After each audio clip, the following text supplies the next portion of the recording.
හොඳයි 2015 පේපරේ අපි සාකච්ඡා කරා MCQ ඉරිගහන ප්‍රශ්න බලමු 35 36 37 වෙනකම් කරා. දැන් අද 38 ඉඳන් තියෙන්නේ. අපි බලමු භෞතික විද්‍යාව.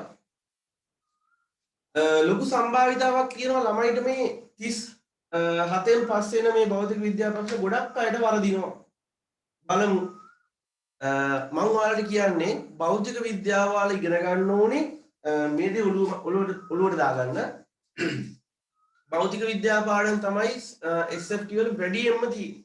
එතකොට භෞතික විද්‍යා පාඩම හොඳට සම්පූර්ණයෙන්ම ඉගෙන ගන්න ඕන වැඩිපුර ප්‍රශ්න වලට උත්තර ලියන්නත් ඕන. එතකොට තමයි ඒක ඔයාලට ඔළුවට යන්නේ නිකන් පාඩම විතරක් ඉගෙනගෙන ගණන් දෙක තුනකින් පාඩමක් ගොඩ දාගන්න අමාරුයි. 38 වෙනි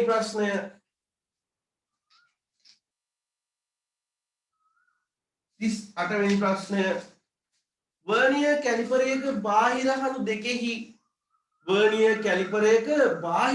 දෙකෙහි මල බැඳීමෙන් හණු දෙක ඈත් වීම නිසා මූලාංක දෝෂයක් පවතී. එවැගින් ලබාගත් මිනුම නිවැරදි කිරීම සඳහා මෙහෙම උත්තර එකපාරම කියන්න පුළුවන් සවිස්තරාත්මකව වාගේ පාඩම් කොටසත් එක්කම කරන්න ඕනේ කින්ද තමයි මේ ලක්ෂයක් කරන්න වෙලා යන්නේ. හරි නෝට් එකක් නෝට් අතර ළඟ තියෙනවා නම් එහෙම චුට්ටක් පෙරලත් බලන්න කොහොමද උත්තර තියෙන්නේ කියලා. ඔයාලා දන්නවා වර්නියර් කැලිපරයක් ගත්තාම මෙතන වර්නියර් කැලිපරයක් ඔයාලට පෙන්නනවා නම් දැන් සාමාන්‍යයෙන් ඔයාලා දන්නවා වර්නියර් කැලිපරේ ප්‍රධාන කොටස් තුනක් තියෙනවා. වර්නියර් කැලිපරේ මතක නැති බබාලා ටික ඔයාලගේ නෝට් එක අරන් බලන්න වර්නියර් කැලිපරේ මොන වගේද කියලා. ඒකේ තියෙනවා ප්‍රධාන කොටස් තුනක්. ඒ තමයි සාමාන්‍යයෙන් දැන් මම නිකන් මෙහෙම පෙන්නන්නම්. මොකක් හරි වලල්ලක එහෙම නැත්නම් මුද්දක අභ්‍යන්තර විස්කම්භය මයින්නවා නම් ඇතුළේ විස්කම්භය මයින්නවා නම් අර මෙන්න මේ ආකාරයට මෙහෙම දාලා තියෙනවා ඉමීට මොකද කරන්නේ මෙන්න මෙහෙම අදිනවා. එතකොට මොකද්ද වෙන්නේ අභ්‍යන්තර විස්කම්භය වෙන ගන්න පුළුවන්. එතකොට ඒ හණු දෙකට කියනවා අභ්‍යන්තර හණු කියලා. ඒ වගේම යම් කිසි වලල්ලක මුද්දක බාහිර විස්කම්භය වයින්නවා නම් අපිට පාවිච්චි කරන්න පුළුවන් මෙන්න මේ ආකාරයට තියෙන මේ හණු දෙක. තේරුණාද? මේ ආකාරයට තියෙන හණු දෙක අපිට උඩ කියන්න පුළුවන් බාහිර හණු කියලා. ඒ වගේම අර කුඩා සිදුරක එතකොට නේද? කුඩා සිදුරක වගේ ගැඹුර මැන ගන්න ඕන නම් ඒ තියෙන පොඩි කූරක් වගේ එකක් අන්න ඒකට කියන අපි ගැඹුර මනින කූර කියලා. හරි. ඕකේ ප්‍රධාන ආකාර දෙකක් තියෙනවා. එතකොට සාමාන්‍යයෙන් බාහිර හණුවක් මම නිකන් දල වශයෙන් අඳින්නේ සම්පූර්ණ ගැජට් එකම අඳින්න බෑ.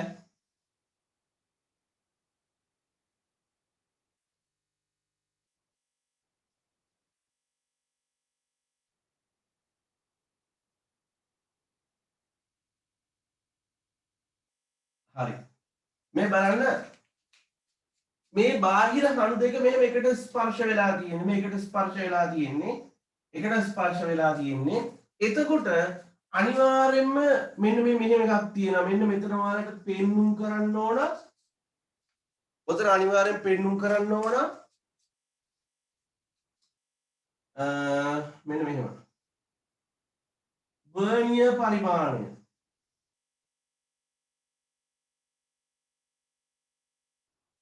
ඔන්න ඔය ආකාරයට වර්නියර් පරිමාණය පෙන්눔 කරන්න ඕන. මොන පරිමාණයද? වර්නියර් පරිමාණය පෙන්눔 කරන්න ඕන. ඒ වගේම මෙන්න මෙතන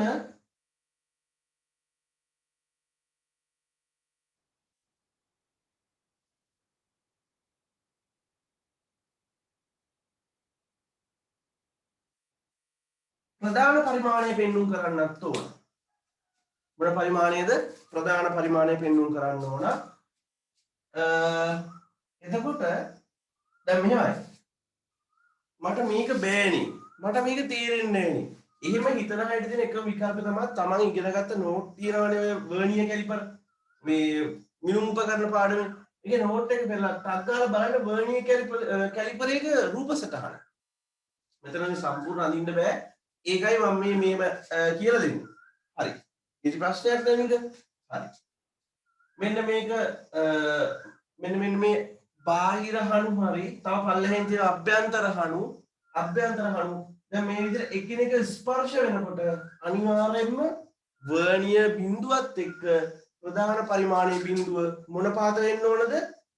සමපාත වෙන්න ඕන. නිවැරදි මිනුම් උපකරණයක් නම් එහෙම අනිවාර්යයෙන්ම මොනවා වෙන්න ඕනද? සමපාත වෙන්න ඕන. හරි. එතකොට මෙතනදී සමපාත වෙලා තියෙනවා. ඒක හරි. දැන් මේකේ කියනවා මල බැඳීම හින්දා. මොන බැඳීමද? මල බැඳීම හින්දා. මල බඳිනවා කියලා කියන්නේ මලකඩ කාලා තියෙන්නේ. මලකඩ කාපුවාම මෙන්න මේ වගේ දෙයක් වෙනවා. මෙන්න මේක අතර මලකඩ කෑලා හිර වෙලා තියෙන හින්දා මලකඩ කාලා තියෙන හින්දා මෙහෙම එකිනෙක මෙහෙම ස්පර්ශ වෙන්නේ නැහැ. ඊට කලින් තමයි ඒක නතර වෙන්නේ. මලකඩ වලට හිර වෙනවනේ. මලකඩ වලට මොනවා වෙනවද? හිර වෙනවා.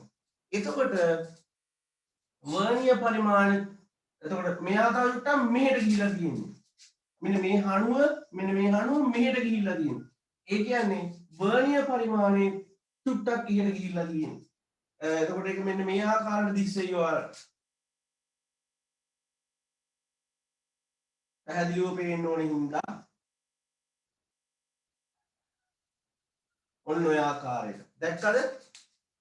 මෙන්න මේ ආකාරයේ ප්‍රධාන පරිමාණය මෙන්න මේ ලෙවල් එකේ තියෙනවා නම් වර්නියර් පරිමාණය තියෙන මෙන්න මේ ලෙවල් එකේ සමපාත වෙලා නැහැ. එහෙනම් දෝෂයක් තියෙනවා ඔය උපකරණේ. ඔය උපකරණ මොකක් තියෙනවද? දෝෂයක් තියෙනවා. හරි. ඔය උපකරණේ දෝෂයක් තියෙනවා. හොඳයි.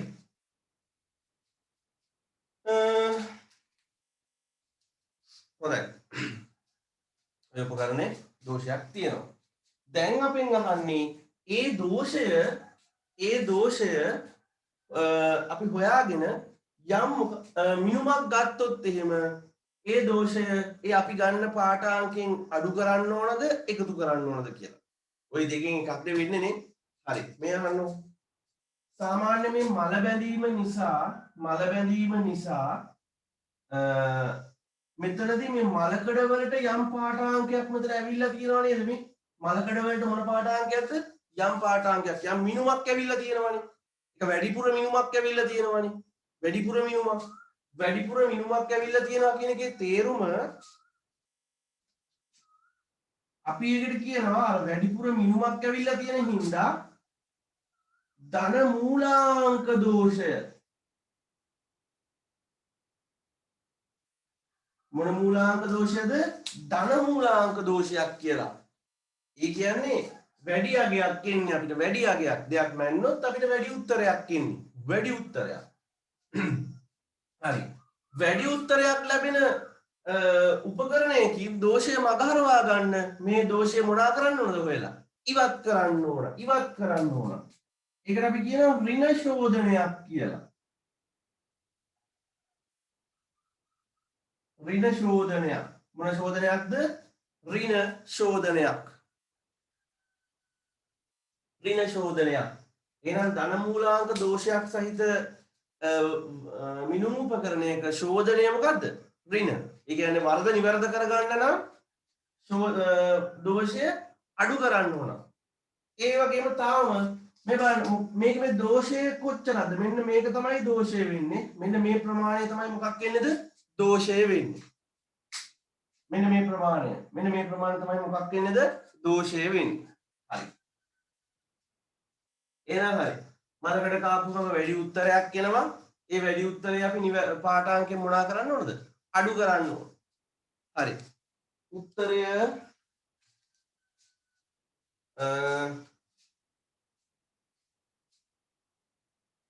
මේ බලන්න. මූලාංක දෝෂය පාඨාංකයෙන් මොනා කරන්න ඕනද?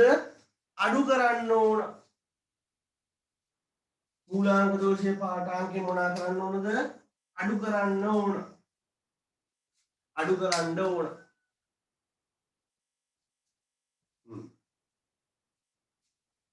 හොඳයි.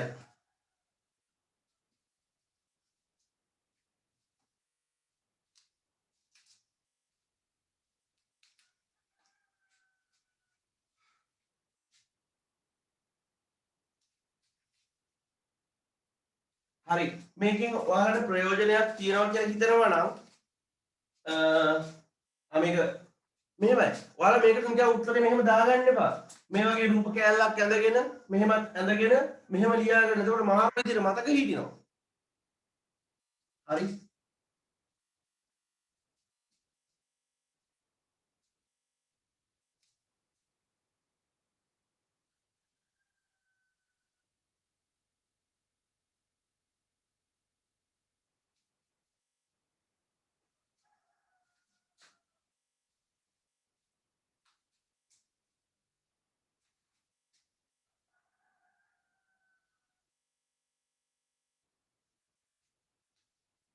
හොඳයි.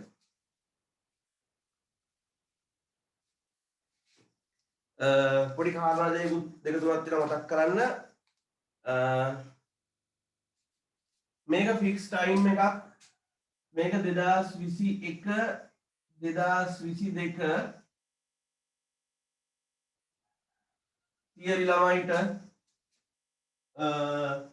කියන්නේ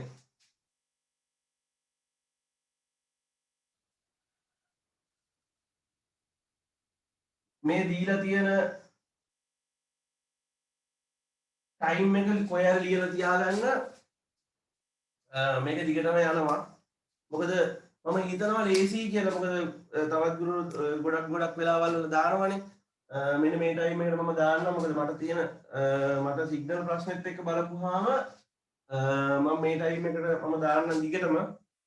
අත සමාර මේ මට වෙන විකල්පයක් නැහැ. මොකද මට වෙන දාන්න ටයිම් එකක් නැහැ. සිග්නල් තියෙන උදේට විතරයි. මොකද ඒ තරම්ම සිග්නල් අවුල්. හරි. 2021 විදිහට පේපර් ක්ලාස් එක මේක සම්පූර්ණ නොමිලේ. ඔයාලගේ යාළුවොත් ඉන්නවා නම් ඒක එයාලත් එක්ක ෂෙයා කරන එක මතක් කරගන්න. යාළුවන්ට මතක් කරන්න කොහොමද නැගිටින්න නැති බබාට නැගිටව ගන්න. එතකොට මම දාලා තියෙනවා සඳ නැහැ ආපහු මේක ඉරිදා. ඊට පස්සේ සඳ නැහැ ඊට පස්සේ අඟහරුවාදා මම දාලා තියෙනවා මං හිතන්නේ 2022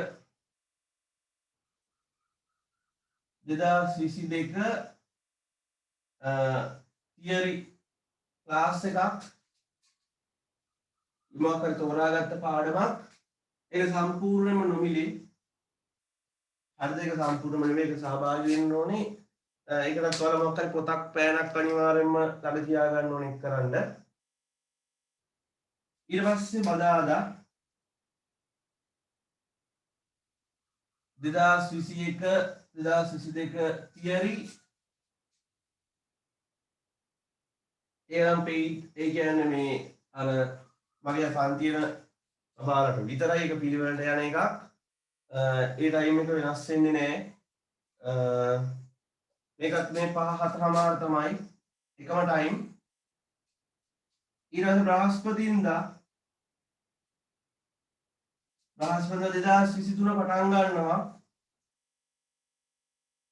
ඒකත් සම්පූර්ණ නොමිලේ. 22 බබාලට 21 යට එපා. 21 වෙනස් ඈ. 22 යට අවුලක් නැහැ. 22 බබාලට ගණිතයේ පාඩම් 4 සම්පූර්ණව කවර් කරගන්න බැරි වෙලා ඉන්නවනම් 22 බබාලට මේකට සම්බන්ධ වෙන්න පුළුවන් නොමිලේ. දන්න යාළුවොත් ඉන්නවනම් කියන්න. මේ ටයිම් එක ඔක්කොම තියෙන්නේ උදේ 5:04. අමාරුවෙන් හරි නැගිටින්න වෙනවා. හැබැයි දවසක තේරෙයි දවස පටන් ගත්තොත් පාන්දර 5ට වැඩි දෙයක් කරගන්න පුළුවන්. ඔයාලා පුරුදු වෙන්න දවස් 5ට පාන්දර 5ට පටන් අරගෙන 12ට ඉවර කරා. සෑහෙන වෙනකොට සප්පුර ගන්නට පුළුවන්. question number 39 අසින්දුවේ ඉන්නවද?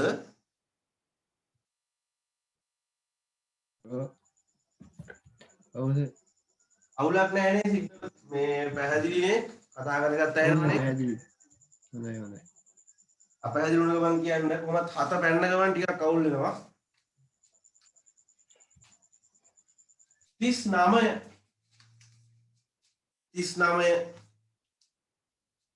මේ 22 තියරි 22 ඉන්න අය වීඩියෝ දෙකක් දාලා තියෙන 21ට එකයි 22ට එකයි ඒ අදාළ ටියුට් එක අරගෙන මේ ඒක සම්පූර්ණ කරගන්න දවස් 3යි වීඩියෝ එක තියෙන්නේ. හරි. ඩිරෙක්ට් ලින්ක් එක මේ වෙලා තියෙනවා ඒකෙන් බලන්න. හරි. පහත දැක්වෙන පරිදි සිරස්ව බිම තබා ඇති XY ආධාරක දෙකක් මත AB ඒකාකාර ලී බාල්කයක් තිරස්ව ඇත. X ආධාරකය අචලව තබා Y ආධාරකය X දෙසට චලනය කරන විට X සහ Y ආධාරක මගින් පිළිවෙලින් බාල්කය මත යෙදෙන RX RY අභිලම්බ ප්‍රතික්‍රියාවල අගයන් කොහොමද ගන්න? රූප සටහනක් ලාවට ඇදගමු. රූප සටහනක් ලාවට ඇදගමු.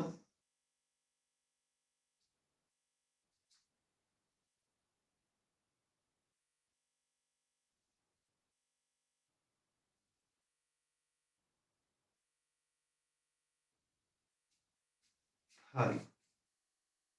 ඔයාලා දන්නවා මේ x කියන්නේ ආධාරකයක් y කියන්නේ ආධාරකයක් හොලවන්න පුළුවන්. එයා උඩ මේ වගේ බාල්කයක් තියලා තියෙනවා.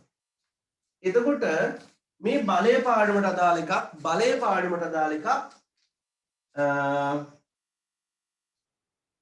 ඇත්තටම මේ ඒකාකාර දැන් මේ බාල්කයේ බර හරිමැදින් පහළට mg හරිමැදින් පහළට මොකද්ද mg.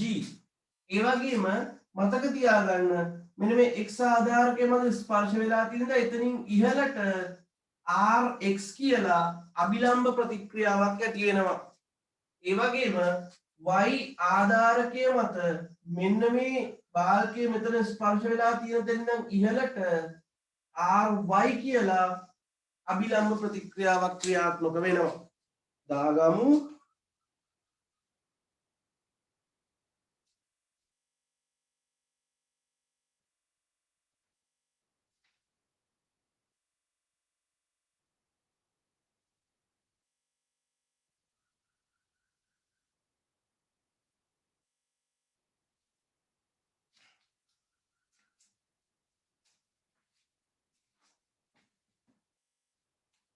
හරි.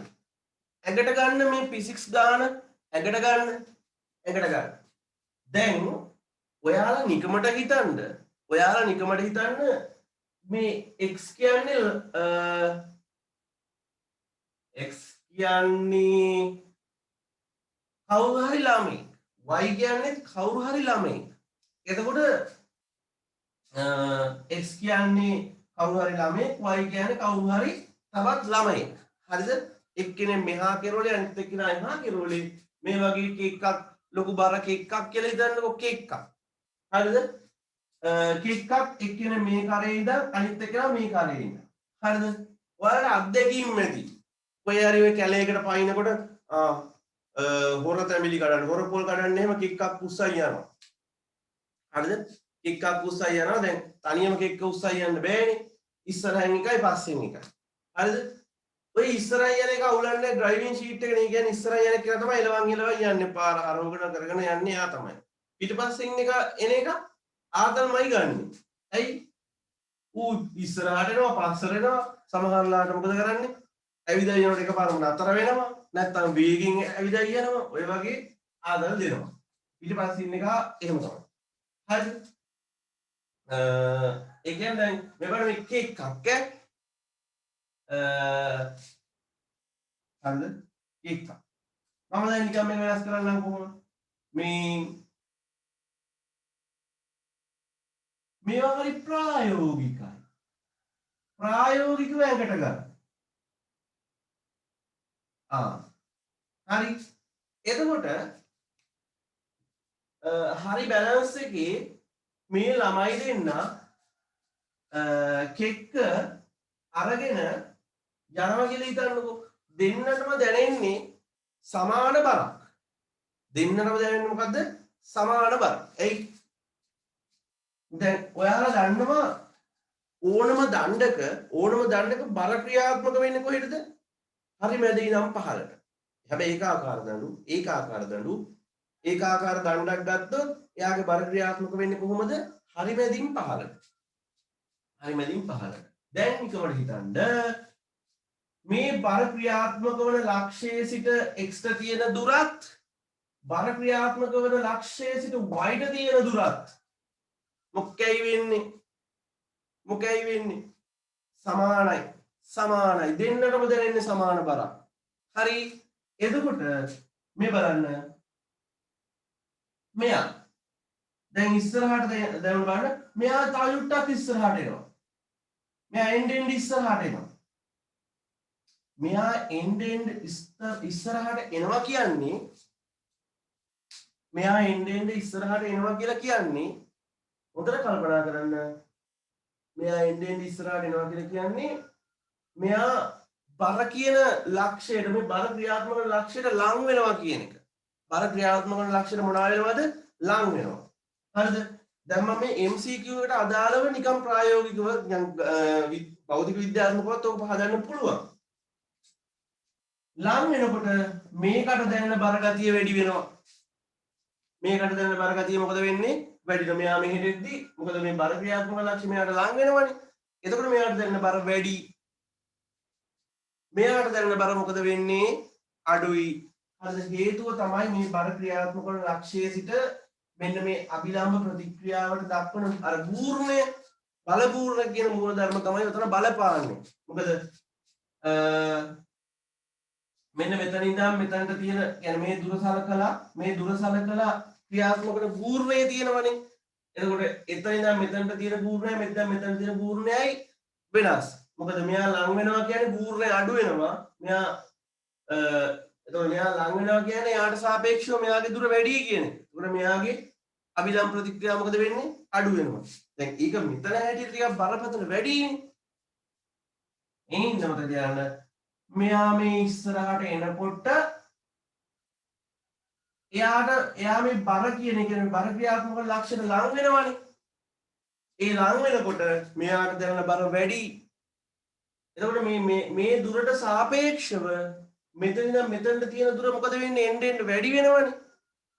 මෙයා හෙලවුන් නැති වුණාට දැන් හිතන්න මේ දුර මීටර් 5යි. එයා වෙනස් වෙන්නේ. දැන් මුලින්ම මීටර් 5යි දෙන්නට දැනෙන බර මොකද වෙන්නේ? සමානයි. දැන් මීටරයක් ළඟට එනවා. මෙයා මීටර් 5ම තමයි. දැන් මෙයාට දැනෙන බර අඩු වෙලා මෙයාට දැනෙන බර මොකද වෙන්නේ? සාපේක්ෂව මෙයාට දැනෙන බර වැඩි වෙනවා. මෙයාට දැනෙන බර අඩු වෙනවා. දැන් මෙයා තව මීටරයක් එනවා. ඉස්සරහට. එතකොට ඒත් මෙයාගේ දුර වෙනස් වෙන්නේ නැහැ. එතකොට මෙයාට දැනෙන බර තවත් වැඩි වෙනවා. ඒ වැඩි වෙනකොට මෙයාගේ බර මොකද වෙන්නේ? සාපේක්ෂව මෙයාට දැනෙන බර අඩු වෙනවා. හරි? ඒ හින්දා මතක තියාගන්න යාළුවොත් එක්ක කෙක්කක් හරි මොකක් හරි කොන්ක්‍රීට් කණුවක් හරි මොකක් හරි උස්සන් යනවා නම් පුළුවන් තරම් කෙරවලෙන් උස්සන් යන්න. හරි මැද ලක්ෂයට වඩා දුරින් ඉන්න. එතකොට දැනෙන බර ගතිය මොකද වෙන්නේ? අඩු වෙනවා. උත්තරේ 1 XC අභිලම්බ ප්‍රතික්‍රියාව අඩුයි y අභිලම්බ ප්‍රතික්‍රියාව වැඩි. උත්තරේ කියද 1.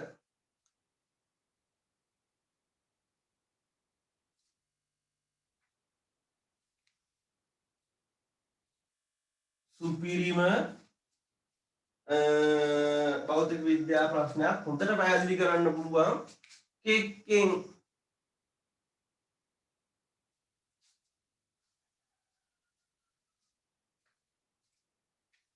ප්‍රායෝගිකව හිතන්න ඕනේ. සියලුම කෙටි ප්‍රශ්න තමන්ගේ ජීවිතේ ප්‍රායෝගිකව හිතන්න නැත්තම් භෞතික විද්‍යාව නම් පුළුවන් වෙන්නේ නේ. මකනවා මම. එපා නම් කිය. මේ ගාන නෙමෙයි ගාන මම වෙනස් කරා ඈ. වාක්‍ය මම එකක් කරා ආධාරක දෙක මම ළමයි දෙන්නෙක්ව දාගත්තා.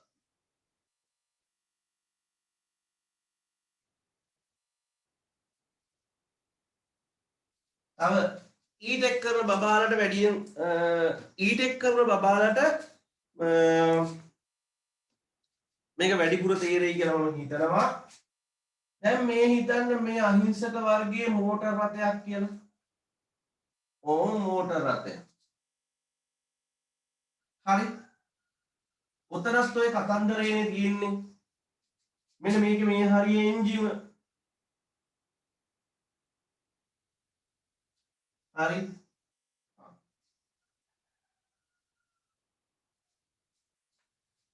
ඔයාලා දන්නවද ඇත්තටම බයිසිකලයක නම් ඉස්සල්ලාම ගෙවෙන්නේ පිටපස්ස රෝදේ. වැඩිපුර ගෙවෙන්නේ පිටපස්ස රෝදේ.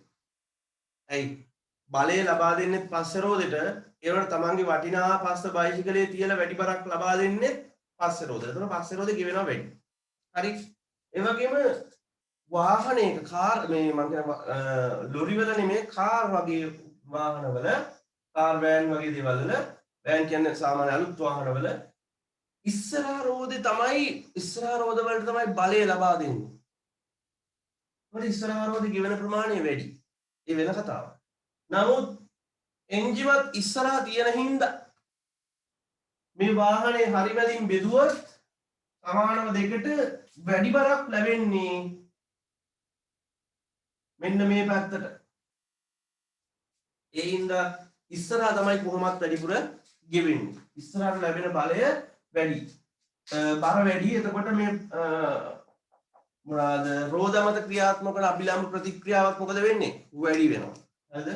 ඒ විදිහට තමයි ඔබේ තියෙන කොහොමත් වාහනවල කාර් වල වෑන් වල අලුත් මොඩල් එකේ කාර් වෑන් වල පරණ කාලේ වල මේ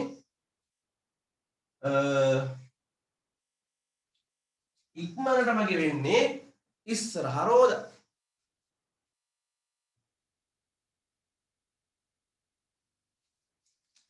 හතලිස් වෙනි ප්‍රශ්නේ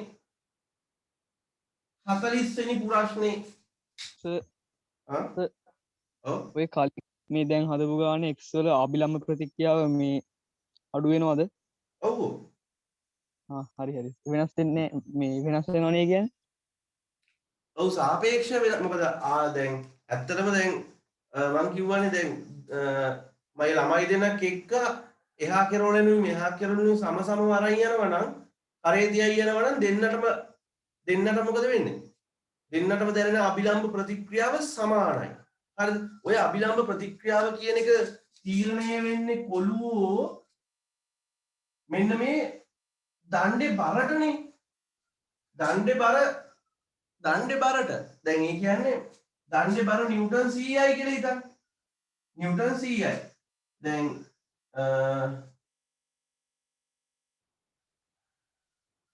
එතකොට මෙතන Rx නේ. මෙතන Ry නේ. එහෙනම් මෙයාට නිව්ටන් 50යි මෙයාට නිව්ටන් 50යි. හරි බෙදිලා යනවා. දැන් මෙයා ළඟට එනවා කියලා හිතන්නකෝ. මේ මිනිස්සයා ළඟට එනකොට මේකට දැනෙන ප්‍රමාණය වැඩි වෙනවා. නිව්ටන් 60යි. දැනෙන ප්‍රමාණය. නිව්ටන් 60ක්.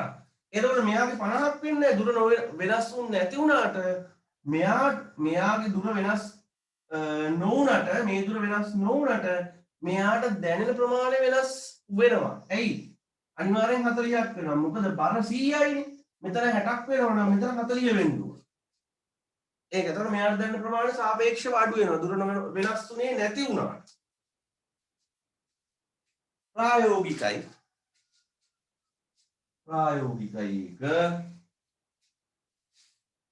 ඊළඟට question number 14 වලට යනකොට 40 අම්බූ මේ බලන්න මේක. දැන් මේකත් හෙන ප්‍රායෝගිකයි. තමන්ගේ ජීවිතේ කිසිදි හෝ තමන් අත්දැකලා තියෙන සිද්ධියකට මේක අනුරූපගත කරගන්න.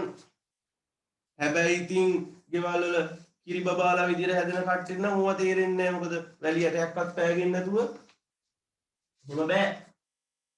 එළියට වහින්න ඕන බහලා බලන්න ඕන මොකද වෙන්නේ කියලා. හරි. මේ වගේ දැන් මෙහෙමයි. මේකේ තියෙන තඩි සිලින්ඩරයක්. දැන් ඉතින් ගුරුතේ හදගන්න ගියාම එපා.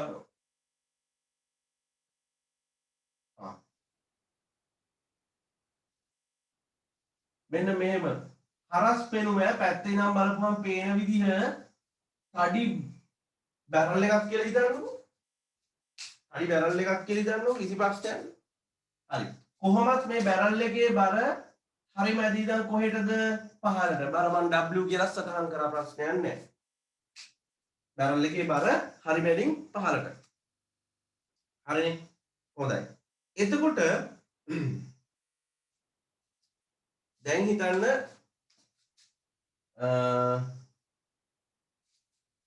මේක තඩුවට පාත් කරා නම් හරි කියලා හිතන්න. හරි. ඊළඟට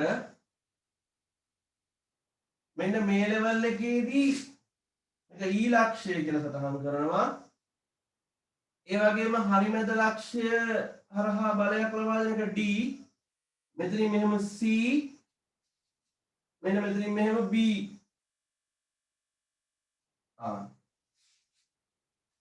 දැන් බලන්න මෙන්න මේ සිලින්ඩරය ඔහොම තල්ලු කරලා මෙතනට දාන්න ඕන. මෙතනට දාන්න ඕන. අනේ පොඩි කාලේ ඔය වගේ වැඩ කරලා නැද්ද? පොඩි මොකක් හරි රෝදයක් ගෙදර බැම්මෙන් ඔහොම කොහොමද තල්ලු කරලා උඩට දාලා නැද්ද? චූටි කාලේ. අනේ මම නම් මොන තරම් දාලා තියෙනවා. අද ඔයාලත් ඒ වගේ කරපු වැඩ අඩුම තරමේ බයික් එකක් බයිසිකලයක් ඔහොම දාලා නැද්ද? බයිසිකලේ ඉතින් මෙහෙම රෝදය අතින් අල්ලන්නේ නැනේ.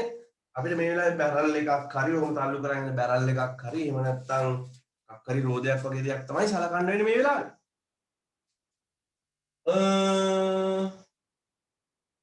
හරි.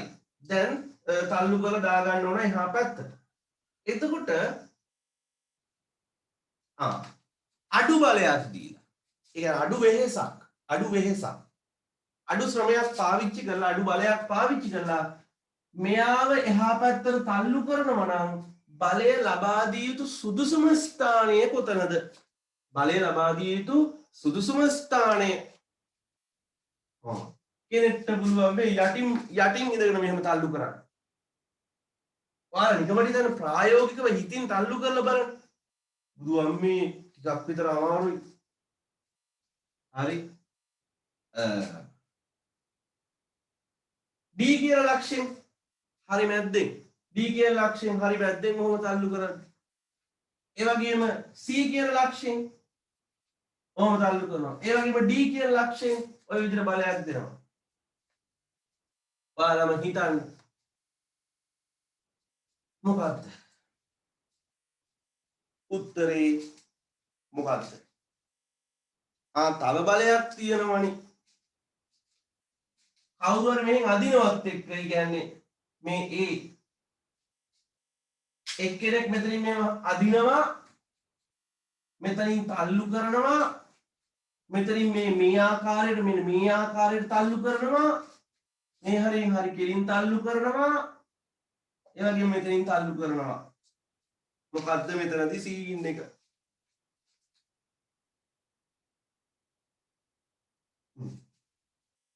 ප්‍රායෝගිකව විතරක් කිසිදු පාඩමක් ඉගෙන ගන්න අවශ්‍ය නැහැ මේක ගොඩ දාගන්න.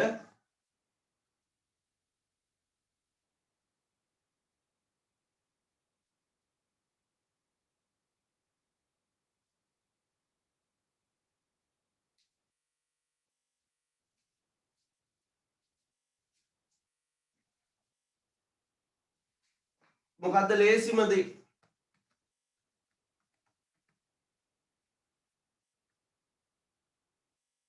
හරි. ලේසිම දේ තමයි දැන් මේක ඇත්තටම මෙහෙමයි. අපිට කොහොමත් ඉස්සර ප්‍රායෝගිකව හිතමු නිකන් තර්කානුකූලව කොහොමත් ඇත්තටම මෙන්න මෙතනට බලයක් දීලා තල්ලු කරන එක අවාසි අමාරුයි. මෙහෙම මේ මෙතනින් දාලාම අදින එකක් ප්‍රායෝගිකව අමාරුයි කියලා Tamanට හිතෙන්න ඕන. හරි? එතකොට Tamanට දැන් තේරෙන D ද C ද B ද කියන එක ගැන අපිට දැන් පොඩි ප්‍රශ්නයක් තියෙනවා. හරිද? හරි. ඒ වුණාට ඔයාලා ගෙදර බැරල් එකක් තියෙනවා නම් අද තල්ලු කරලත් බලන්න. අද තල්ලු කරලා බලන්න. හරි? දැන් අපිට උත්තර 5කින් නෙමෙයි 3කින් තෝරන්න තියෙන්නේ. ඒත් අපිට හිතනවා මේ බීට් නම් බෑ වගේ කියලා. ඕක උඩ ලෙස්සලා හොම්බෙන් යනවා. කොහොම බලයක් දෙන්න ගියොත් නම්. හරි? බීට් අයින් කරලා දාමුකෝ. උත්තර දෙකයි. ඕන් අපි 50-50 අවස්ථාවට ආවා. D ද C ද? D ද C ද? මතක තියාගන්න මේ බලන්න. D වලදී කරන්නේ මෙහෙම බලය ලබා දෙන එක. හරි කෙලින්. මෙහෙම. හරි. හරි කෙලින් මෙහෙම. හරිද?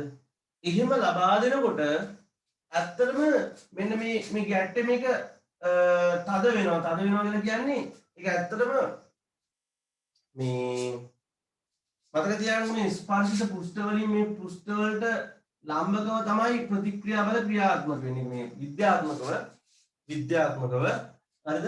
එතකොට ඇත්තටම මොනවාද මේ D කියන කතන්දරේ ටිකක් අමාරුයි. හැබැයි උතන මතක තියාගන්න අපි ප්‍රායෝගිකව තල්ලු කරනකොට අපි තල්ලු කරන්නේ මෙහෙමනේ.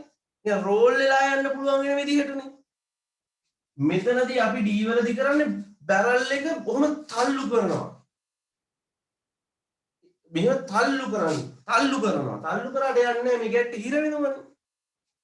අපි බැරල් එක රෝල් කරන්නේ. බැරල් එකම ලස්සනට රෝල් කරනවා. ඒ කියන්නේ රෝල් වෙන විදිහට බලයක් දෙනවා නම් ලස්සනට. ඒ කියන්නේ මෙහෙම රෝල් වෙන විදිහට බලයක් දෙනවා නම් මෙන්න බඩු උඩ නේද? දැන් මේකෙදි වෙන්නේ මේ බැරල් එක තල්ලු කරන එක විතරයි. ඒ කියන්නේ බැරල් එක තියෙන විදිහටම ඒ කියන්නේ මෙහෙම තියෙන බැරල් එක මෙහෙම තල්ලු කරන එක විතරයි වෙන්නේ. එතනදී අමාරුයි. මේ බලන්න. මේකෙදි මේ බලන්න.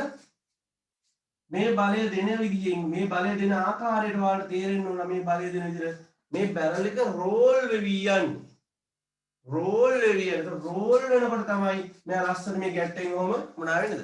පනින්නේ. උත්තරේ C. බල ගූර්ණයක් නිසි ආකාරව ලැබෙන්නේ C. ඒ උත්තරේ 3. මොකද බල ගූර්ණයක් යෙදිය යුතුයි. බල ගූර්ණයක් යෙදිය යුතුයි.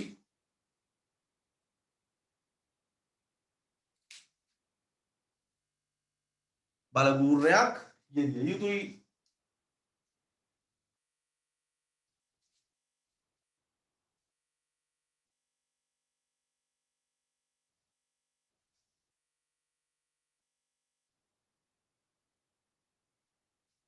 හරි. දැන් මේ බලන්න මේවා ගණන් හදන්න නෑනේ. ඒකට ගණන් හදන්න නැතුව ගියාම මේවා විනාඩි දෙකකින් විතර ටක් ගාලා කල්පනා කරලා උත්තර ගත්තාම අර ගණන් හදන්න යන ඒවාට පොඩ්ඩක් කාලේ වලට වැඩි වෙන් කරගන්න පුළුවන්. අඩුවක් නැහැ.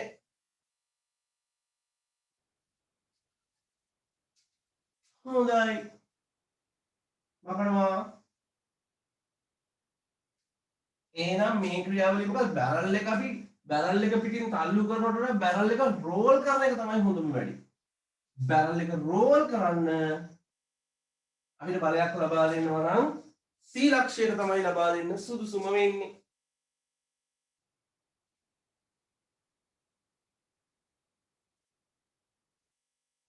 හරි. ඊළඟට 41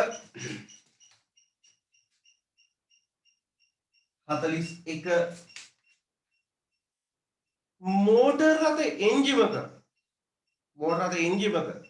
සිසිලන කාරක ද්‍රවය රේඩියේටර් කූලන්ට් රේඩියේටර් කූලන්ට් ලෙස ජලය යොදා ගැනීමට ප්‍රධාන හේතුව. මොකද්ද මේ රේඩියේටර් කූලන්ට් කියලා කියන්නේ? රේඩියේටර් කූලන්ට් රේඩියේටර් කූලන්ට් මතක තියාගන්න වාහන එන්ජින් එකක් ගත්තොත් සාමාන්‍ය බයික් වලට වඩා වාහන එන්ජින් එක රත් වීමේ ප්‍රවණතාවය ගොඩක් වැඩි. ලොකු ශක්තියක් තාප ශක්තියක් පිටවන හින්දා රේඩියේටර් එකකින් කරන්නේ එන්ජින් එකේ ඇතිවන අර තාප ශක්තිය උරාගෙන පරිසරයට මුදාහරින එක. තේරුණාද? ඒ කියන්නේ එන්ජින් එක ඉතා ඉක්මනින් සිසිල් කරන එක. එන්ජින් එකක් සිසිල් කරනවා කියන්නේ මේ කූල් කරනවා කියන එක නෙමෙයි. මේ ඒ කියන්නේ අත තියන්න පුළුවන් ගන්නට. එහෙම කරන්න බෑ. අත තිබ්බොත් එහෙම පිච්චිලා යනවා. ඒ කියන්නේ අර ඕවර් හීට් වෙනවා කියන්නේ ඒ කියන්නේ වැඩිපුර ප්‍රමාණය ඉක්මවන රත් වෙන්නේ. අන්න එහෙම වෙන එක වළක්වන්න තමයි මොනවාද රේඩියේටර් එකක් පාවිච්චි කරන වාහනයක ඉදිරියම වගේ රේඩියේටර් එක තියෙනවා.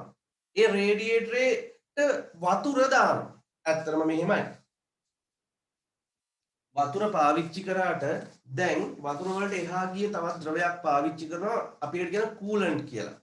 කූලන්ට්. හරිද? කූලන්ට් දැකලා නැද්ද?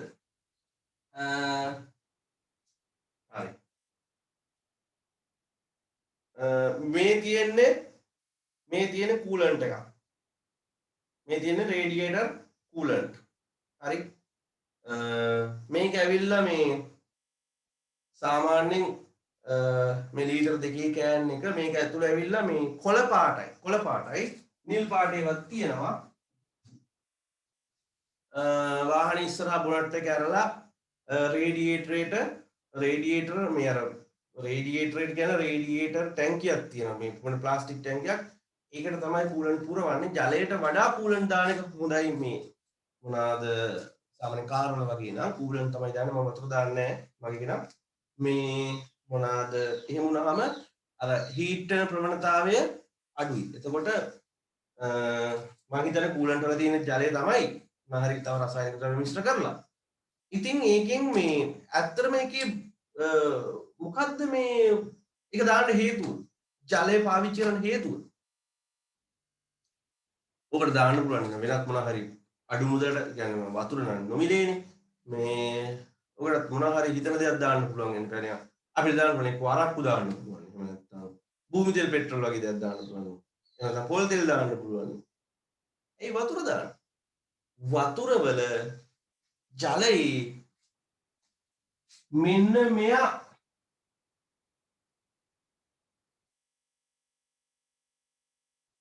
මේ බලන්න ජලයේ විශිෂ්ට තාපධාරිතාව ඉහළ නිසා ජලයේ තාපය දරා ගැනීමේ ප්‍රමාණය ගොඩාක් වැඩි ජූල් 4200යි. වෙනත් කිසිදු ද්‍රවයකට නැති තරම් අගයක් තියෙනවා 4200යි ජූල් කිලෝග්‍රෑම් සෙල්සියස් අංශකයට උත්තරේ 3. ඒයි වාහන රේඩියේටර් එකට ජලය යොදන්න හේතුව. ජලය කියන්නේ කූලන්ට් කියන්නේ ඒක ගොඩක් තියෙන ජලය හේතුව යාගේ විශිෂ්ට තාපධාරිතාවය කියන තාපය කියන උරා ගැනීමේ ප්‍රමාණය ගොඩක් වැඩි. විශිෂ්ට තාපධාරිතාව. හරි. එහෙනම් අපි 41ක් ඉවර කරා. 42ටත් යන්න. මෙහෙමද 41 වගේ ප්‍රශ්න ආවොත් නම් ඉතින් මේ ටක් ගන්න කලින් උත්තරේ ගහන්න පුළුවන්. ටක් ගන්න කලින් උත්තරේ ගහන්න පුළුවන්. 42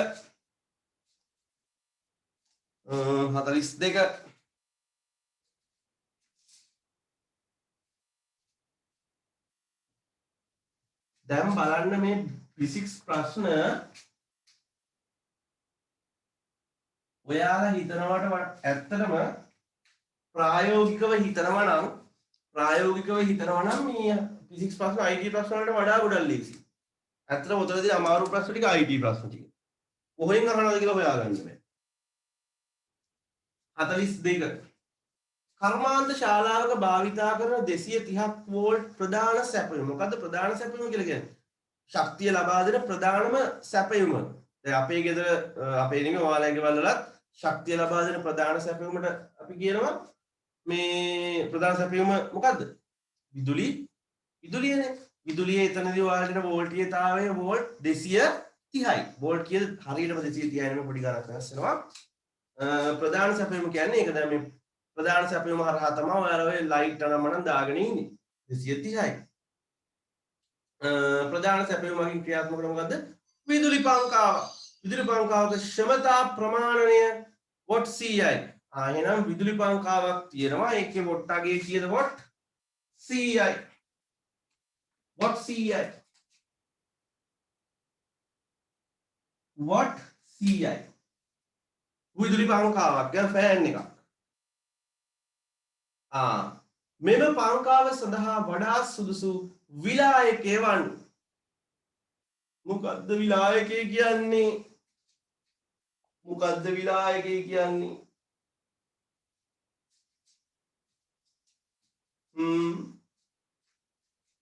මොකද්ද විලායකය කියන්නේ?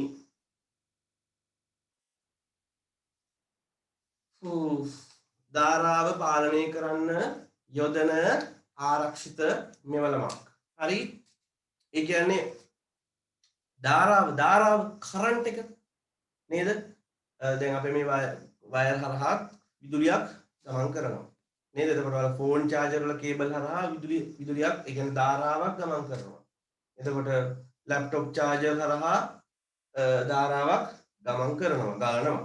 එතකොට ධාරාව කියන එක ඊටාම වැදගත් කෙනෙක් වෙනවා. එතකොට ධාරාව දැන් පොඩි දේවල් වලට නම් ලොකු ගැටලුවක් නෑ අපිට වැදුනට ඒක දැනෙන්නේ නැති තරම්. ඒ වුණාට ප්‍රධාන සැපයුමේ එන ධාරාව අපිට වදිනවා කියන්නේ අර කරන්ට් එක වැදුනා කියන්නේ. අම්මෝ මං අරක කරන්න ගිහිල්ලා කරන්ට් එක වැදුනා. මේක කරන්න ගිහිල්ලා කරන්ට් එක වැදුනා. හරි. ඒ කරන්ට් එක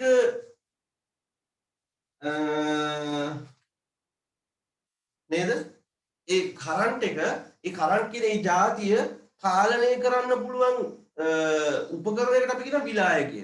දැන් ඔය බෙල්ල හරවලා බලන්න ඉන්න තැනක පේනවනම් අර බිත්තියක මෙහෙම සුදු පාට පෙට්ටි එක දාලා තියෙන්නේ. ඒකෙත් අර මේ මොනවාද? ඒකෙත් අර මොනවාද? දාලා තියෙනවා මොනවාද? පොඩි බ්‍රේකර් වගේ බ්‍රේකර් කියලා කියනවනේ වගේ කෑලි. හරිද? දැන් ඒ ගෙදරට සවි කරලා තියෙනේවනේ. එතකොට දැන් මේකෙදි මට දැන් මෙතන පෙන්වන්න එකක් අරගම් හරි මට පෙන්වන්න පුළුවන් මෙන්න මෙහෙම.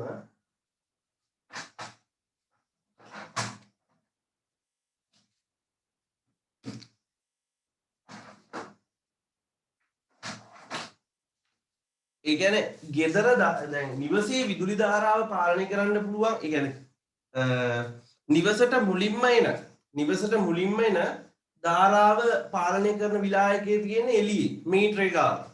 පොඩි ස්විච් එකක් තියෙයි. ඒකත් විලායකයක්. ඒතකොට ගෙදර ඇතුලේදී විවිධ ස්ථානවල ධාරා පාලනය කරගන්න විවිධ විලායක වර්ග තියෙනවා. දැන් මේ බලන්න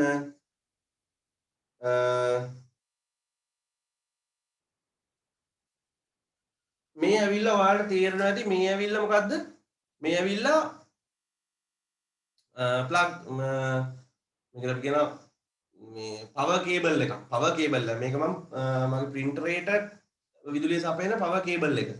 මේකේ හරිද? මේකේ මේ බලන්න ඇතුළේ පැත්තේ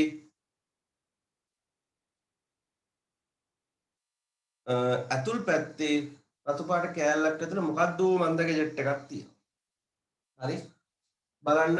ඒ කියන්නේ මෙන්න මේ වගේ ප්ලග් පොයින්ට් වල මේ වගේ පවර් කේබල් වල මේ ඇතුලේ ඔයාලගාව ලැප්ටොප් තියෙනවා නම් බලන්න ඇතුලේ තියෙන පොඩි ගැජට් එකක් අපිට ඕක කියන්න විලායකය කියලා.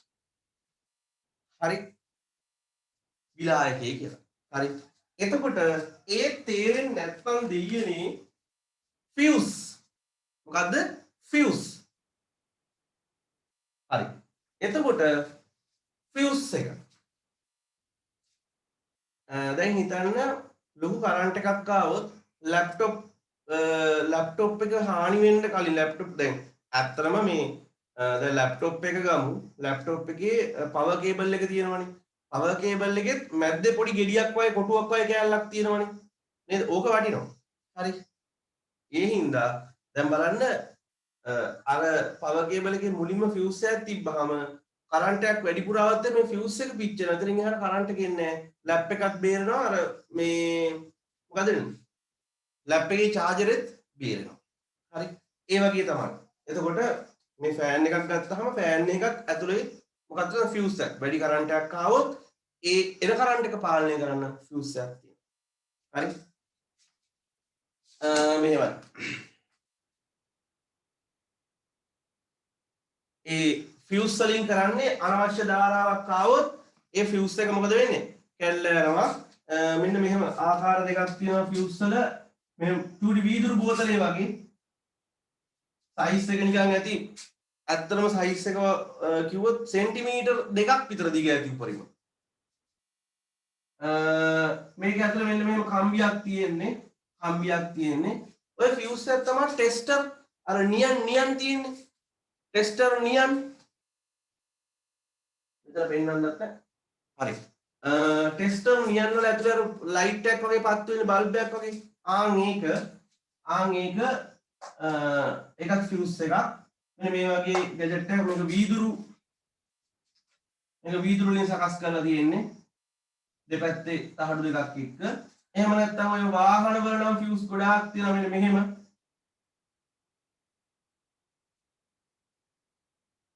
මේ වගේ ෆියුස් තියෙනවා.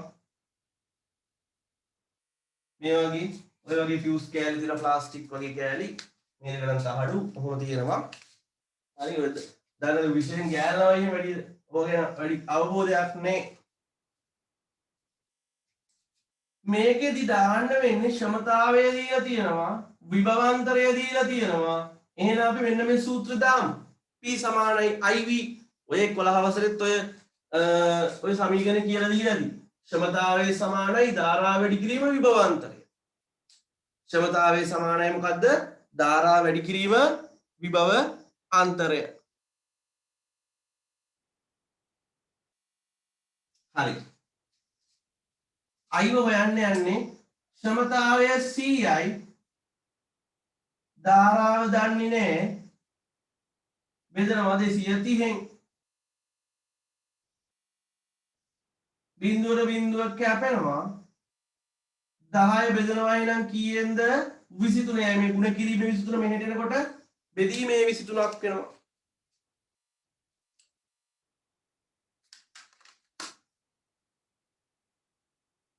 දහය බෙදීම 23 0.434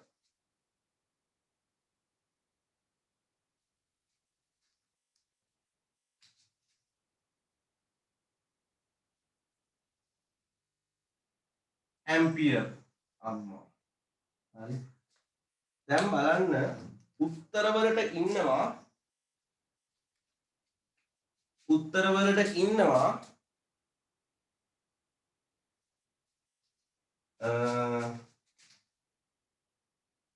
0.3 ampere 0.75 ampere 5 ampere 13 ampere 15 ampere.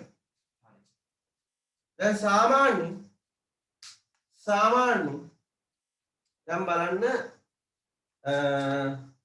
මේ විදුලි පංකාව ගන්න ධාරාව කොච්චරයිද? මේ විදුලි පංකාව ගන්න ධාරාව 0.434ක ප්‍රමාණයක් ගන්නවා. මෙච්චර කරන්ට් එකක් ගන්නවා. එතකොට එහෙමයි කියලා මේ ඇම්පියර් 0.4ක් 0.4ක් ධාරාව කියන 0.5යි ගානක් ආවට කමක් නැහැ. 0.6යි ගානක් ආවට කමකුත් නැහැ. 0.7යි ගානක් 0.8යි ගානක් ඔහොම කියන්නේ යම් කිසි ගානක් එහෙම ආවට කමක් නැහැ. ටිකක් ඒක රත් වෙලා වැඩි වෙනවා ලොකු බලපෑමක් නැහැ. මොකද මේ ධාරාවට වඩා චුට්ටක් වැඩියෙන් ආවා කියලා ටිකක් වැඩියෙන් ආවා කියලා ඒක ලොකු ආබාධයක් නේ. තේරුණා මං කියන එක? හරි.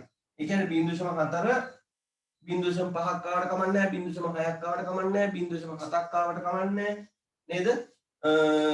ඒක පොඩි රේන්ජ් එකක් එහාට ගියාට කමක් නැහැ. නමුත් ඊට වඩා ටිකක් තව වැඩිපුර ගියොත් එහෙම ටිකක් අවුල් පිච්චෙන්න පුළුවන් නේ. එතකොට මේ බලන්න දැන් මේ විලායකයේ 0.3 ඇම්පියර් වුණොත් 0.3 ඇම්පියර් වුණොත් 0.3 ඇම්පියර් වුණොත් මේක වැඩ කරන්නත් කලින් ඒ කියන්නේ මේ ෆෑන් එක වැඩ කරන්නත් කලින් ෆියුස් එක මොකද වෙන්නේ? පිච්චෙනවා. ඇයි? ෆෑන් එක වැඩ කරන්න 0.4ක් ඕන. ඒ වලට ෆියුස් එක අනිවාර්යයෙන්ම පිච්චෙනවා 0.3කට වඩා වැඩියෙන් ආපු ගමන්. තේරුණාද මං කියන එක? ෆියුස් එක මොකද වෙන්නේ? පිච්චෙනවා. ඒතකොට මේක දාලා හරියන්නේ නැහැ. හරි.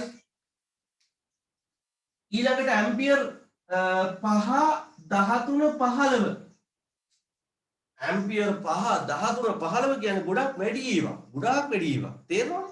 මේක 0.7යි. හරි. 5 13 15 කියලා කියන්නේ ෆියුස් එක හරහා ලොකු කරන්ට් එකක් යනවා. ඇම්පියර් මේ ඇම්පියර් 5 ෆියුස් එකක් දැම්මොත් ඒ ෆියුස් එක හරහා ඇම්පියර් 5ක් දක්වා කරන්ට් එක යනවා. DNA මොනවාද? ෆෑන් එක පිච්චෙනවා. ඇයි? මොකද ෆෑන් එකට උඩ මෙච්චර ධාරාවක්. ඒ වුණාට ෆියුස් එක හරහා මෙච්චරක් එවනවා. ෆෑන් එක පිච්චෙනවා. ෆියුස් එක පිච්චෙන්නේ. ඇම්පියර් 13 15 ෆියුස් දැම්මොත් බුදු අම්මේ ෆෑන් එක ගිනි ගත්තත් ෆියුස් එක පිච්චෙන්නේ නැහැ. ඇයි? ඇම්පියර් 12ක් 13ක් 15ක් එකම ධාරාවර ෆියුස් එක හරහා යවනවා. මොකද ෆියුස් එක හරහා ඇම්පියර් 10ක් 12ක් ආව කියලා කියන්නේ කොහොමද? ෆෑන් එක ගිනි ගන්නවා. මං කියන එක තේරෙනවනේ. එතකොට මේ බලන්න. ඇම්පියර් 0.4 ඕන කියනවා නම් අඩුම තරමේ මෙන්න මේ වගේ ෆියුස් එකක් දැම්මොත් ෂෝක්. මොකද මේ වගේ ෆියුස් එකක් දැම්මොත් උත්තරේ 2 මේ වගේ ෆියුස් එකක් දැම්මොත් 0.5ක් 6ක් 7ක් වගේ වෙනකන් මේ ෆියුස් එක හරහා යන්න දෙනවා. හැබැයි මතක තියාගන්න 0.8ක ධාරාවක් ආපු ගමන් ෆියුස් එක මොකද පිච්චෙනවා. එතකොට ෆෑන් එක මොකද වෙන්නේ? බේරෙනවා. ෆෑන් එක බේරෙනවා. හරිද? 0.4යි 3යි 4යි කියලා ඒ ගානටම මේ ෆියුස් එකක් දාලා හරියන්නේ නැහැ. මොකද කරන්ට් එක අඩු වැඩි වීම වෙනවා. කරන්ට් එක අඩු වැඩි වීම වෙනවා. ඒ හින්දායි ඊට වඩා චුට්ටක් වැඩි එකක් දාන්නේ. චුට්ටක් වැඩි එකක්. හරි. ඒ කියන්නේ මේ මතක තියාගන්න විදුලි උපකරණයකට ෆියුස් එකක් යොදනවා නම් ආරක්ෂාවට ෆියුස් එකක් යොදනවා නම් ඒ අදාළ විදුලි උපකරණයේ ධාරාවට වඩා යම් සුළු ප්‍රමාණයක් වැඩි ධාරාගයක් ගලන ෆියුස් එකක් යෙදීම වඩා සුළුයි. උත්තරේ 2.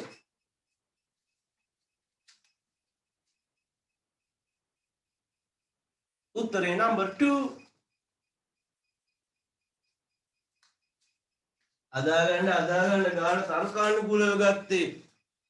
තර්කානුකූලව හරිෂෝක්. විද්‍යුතේ තියෙනවා අවිද්‍යුත. ඔය ඕක කියලා දෙන්නේ මේ 11 වසරේ. මන්දවල 11 වසරේ ඉඳලා තියෙනවද දන්නේ නැහැ.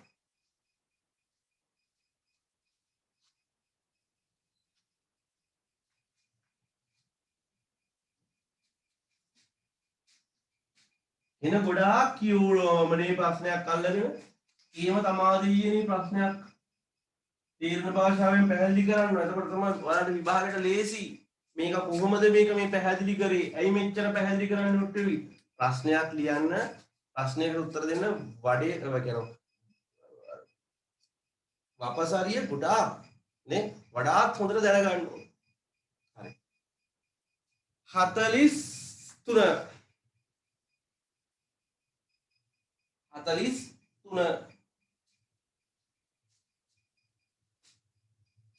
අද මේ මෙහෙම ගැජට් එකක් තියෙනවා ඇලුමිනියම් කොපර්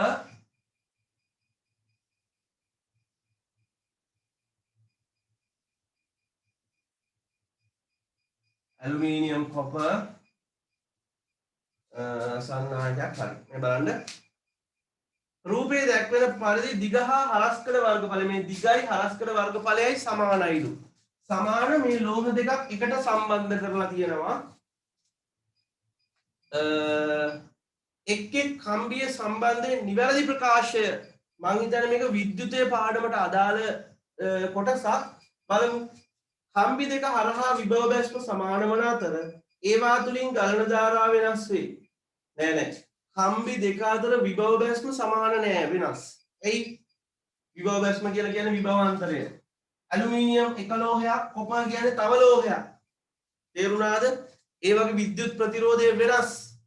විද්‍යුත් ප්‍රතිරෝධය වෙනස් වෙනවා කියන්නේ මෙන්න මේ සූත්‍රයට අනුව V සමානයි IR කියන සූත්‍රයට අනුව ආගන්න. ඔයාලා දන්නවා ලෝහ වෙනස් වෙනකොට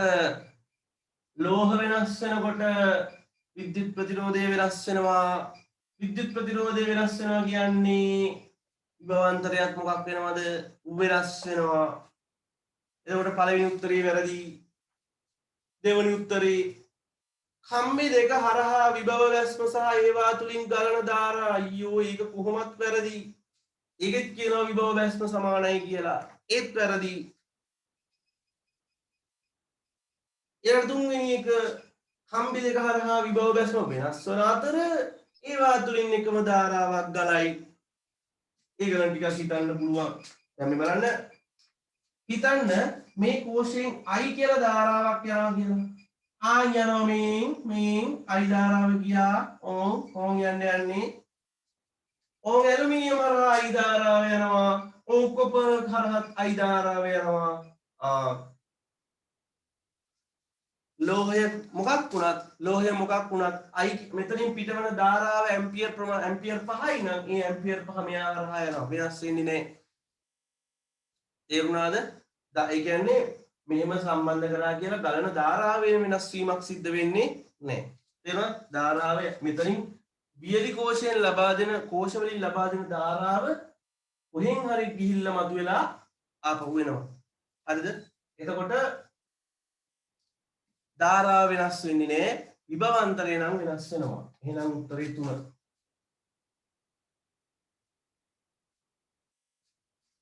දාගන්න.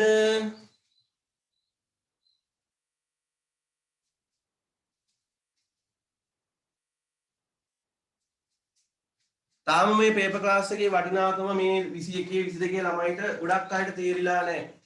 ඔයාලා පුළුවන් නම් උදව්වක් වශයෙන් මේක නොමිලේ කරන සත්කාරයක්නේ. යාළුවන්ට කියලා පොඩ්ඩක් එක දවසක් දෙකක් ඉඳලා බලන්න කියන්න මේක කොහොම හරි කරගන්න. නොමිලේ කරත් අනේ වන්දන.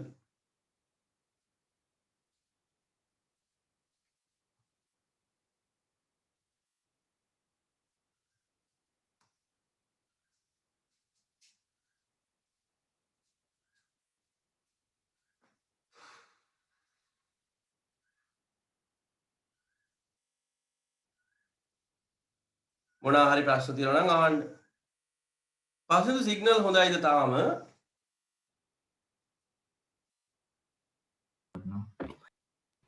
ඔව් අවුලක් නැහැ. හොඳට තියෙනවා. ටික වෙලාවයි. ඊට පස්සේ සිග්නල් යනවා මම හැරදා.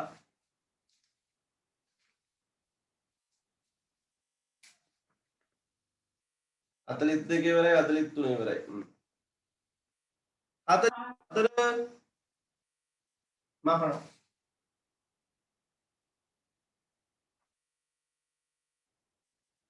බුද්ධිමත් දරුවෙක් ඉන්නවා නම් ඒ ප්‍රශ්නට තමන් අනිවාර්යෙන් උත්තරේ හැටියට ලියා ගන්නවා. ඒ රූප සටහන ඇඳලා අනිවාර්යෙන් මෙයාලා දා ගන්න ඕනේ. විභවාන්තරය වෙනස් වන අතර ධාරාව වෙනස් නොවේ කියන එක. තවත් මොලේ තියෙනවා තව මොනවා හරි ටිකක් දාගනි. පරිණාමකයක් ඔයාලට අහු වෙනවා 11 වසරේ චුම්බක විද්‍යුත් චුම්බකත්වය කියන පාඩමේ අන්තිම කොටස.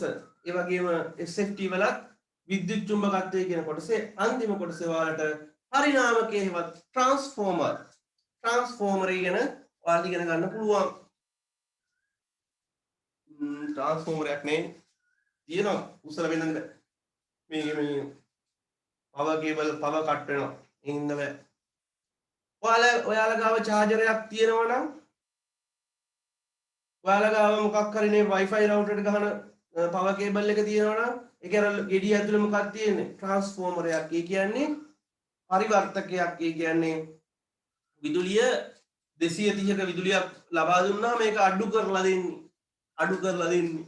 හරි හොඳයි. පරිණාමකයක ප්‍රාථමික හා ද්විතීයික දඟරවල පොටවල් සංඛ්‍යාව ඒක කියන්න කලින් පරිණාමකයක් ඇඳලා ඉන්නට එපයි.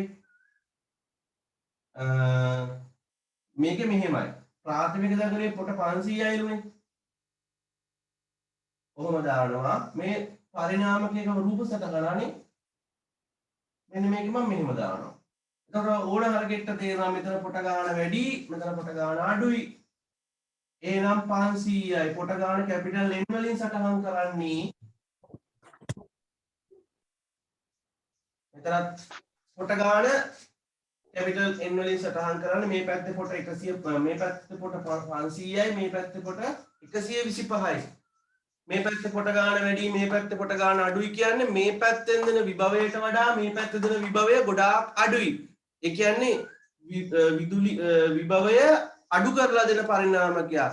අවකර පරිණාමකයක්. හරියට නිකන් ඔයාලගේ ෆෝන් චාර්ජර් එක වගේ.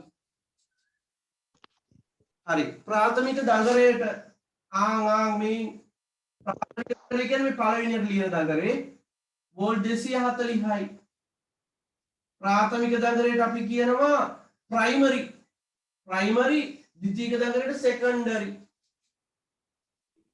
ප්‍රයිමරි VP ඒ වගේම මේක නිකම්ම නිකන් එන්නේ මේ NP මේක NS.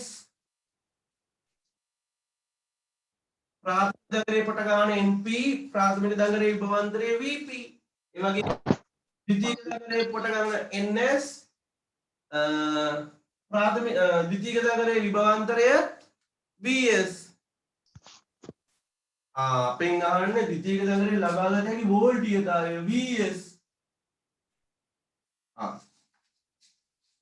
ඔයාලට තේරෙන්න ඕන බලමු 240ට වඩා අනිවාර්යෙන් අඩු වෝල්ටීයතාවයක් වෙන්න ඕන. 240ට වඩා අඩු වෝල්ටීයතාවයක් වෙන්න ඕන. එහෙම වුණාම 4 සහ 5 කියන උත්තර දෙක කැපෙනවා. නේද? 4 5 කියන උත්තර දෙක මොකද වෙන්නේ? කැපෙනවා. උත්තරේ කොහොමද ගන්නෙ එහෙනම්? මෙන්න සූත්‍රේ VP සමානයි VP බෙදීම VS සමානයි NP බෙදීම NS. VP බෙදීම VS සමානයි NP බෙදීම NS. ඕක ඉතින් මෙහෙමත් ලියන්න පුළුවන් නේ. VP බෙදීම NP සමානයි VS බෙදීම NS. මේ දෙක මාරු කරලා තියෙන්නේ. මෙයා මෙතනට දාලා මෙයා මෙතනට දාලා කොහොම දැම්මත් එකයි. ඒක කමක් නේ. ඔය මොන අනුපාත සමීකරණයක් නේ කොහොම දැම්මත් උත්තරේ හරියනවා. VP ප්‍රාථමික දඟරේ විභවාන්තරය 240යි. VS ඒකම තමයි හොයන්න ඕනේ. NP 500යි. 125 සුළු කරන්නට තියෙන්නේ. බිඳුවට බිඳුවක් කැපෙනවා. බිඳුවට බිඳුවක් කැපෙනවා. ඔය මම තව වැඩක් කරනවා බලන්න. 50ට 25 2යි 125ට 25 5යි. ඔව් ඊළඟට කරන්න නඩේ මේ බෙදීම පහ මෙහෙට එනකොට ගුණ කිරීම පහ වෙනවා. එතකොට මේ දෙක සමාන කිරීමේ මෙහා පැත්තට බෙදීමේ දෙකක් වෙනවා. VS එහෙට දානවා. දැක්කද? 24 මේ පහ මෙහෙට එනකොට ගුණ කිරීමේ පහක් වෙනවා. ඒ වගේම මේ බෙදී ගුණ කිරීමේ දෙක මෙහෙට එනකොට බෙදීමක් වෙනවා. vs යට දාන්න. දැක්කද මාරු කරා. කොහොම කරත් එකයි. 2ට 2 ඒවා එකයි 24ට 2 ඒවා 12යි 12 වරක් 5 60යි. උත්තරේ තියෙනවා 1. හදාගමු 44 වෙනි ප්‍රශ්නෙත් ඉවරයි.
ඔය මාව දන්නේ නැති අලුත් බබාලා සම්බන්ධ වෙලා ඉන්න කට්ටිය ඉන්නවනම් පොඩ්ඩක් නේද? මේක කෙරෙනවා හොඳයි නම් ඔයාලගේ යාළුවෝම දැනුවත් කරලා සෙට් වෙන්න කියන්න ඔය කම්බැල් නැතුව නේද? අමාරුයි තමයි උදේ පාන්දර හැරෙන එකේ වුණාට ඉතින් නේ ෆ්‍රෙෂ් පිට පටන් ගත්තාම ගේමක් ගහ ගන්න පුළුවන් කොහොම හරි.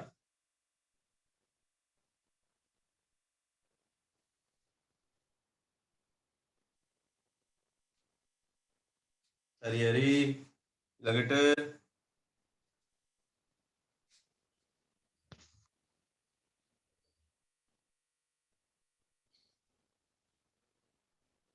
පරිණාමක කියන පාඩම අහුවෙන්නේ චුම්බක පාඩමේදී මේ දවස්වල තියරි පාඩමේ කරන් යනවා අපි මේ කෙරවල අහුවේ 45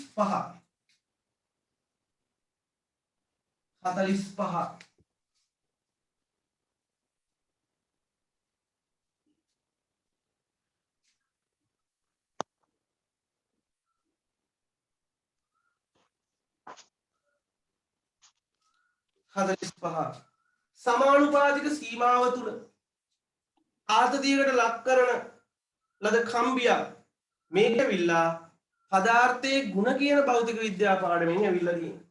පදාර්ථයේ ಗುಣ සමානුපාතික සීමාව තුල ආතතියකට ලක් කරන ලද කම්බියක් පිළිබඳ පහත දත්ත සපයලා තියෙනවා. හරි. ඊට දත්ත වලට අනුව කම්බියේ සාදා ඇති ද්‍රව්‍යයේ යම් මාපාංකය මෙහෙමයි. කම්බි වල තියෙනනේ කම්බි වලට බලයන් එතන කම්බියක් අදිනවා. ඒ අදිනකොට දැන් හිතන්නකෝ තඹ කම්බියක් අදිද්දී එතකොට යකඩ කම්බියක් අදිද්දී ඇලුමිනියම් කම්බියක් අදිද්දී ඔය අදිද්දී ඔය එක එක දේවල් වෙනස් වෙනවනේ නේද? ඒ කියන්නේ සමාන වැදෙන්නේ නැහැනේ වෙනස්නේ කම්බියෙන් කම්බියට ඒක ඇදිල්ලේ ප්‍රමාණය වෙනස් වෙනවා. ඉතින් කොහොමත් ඔය සමානුපාතික සීමාව තුල දැන් මේ පාඩම ගොඩක් 22 අය කරගෙනත් නැහැනේ තාම. ගොඩක් අය 22 අය තෝක ඉගෙන ගන්න නැතුව ඇති.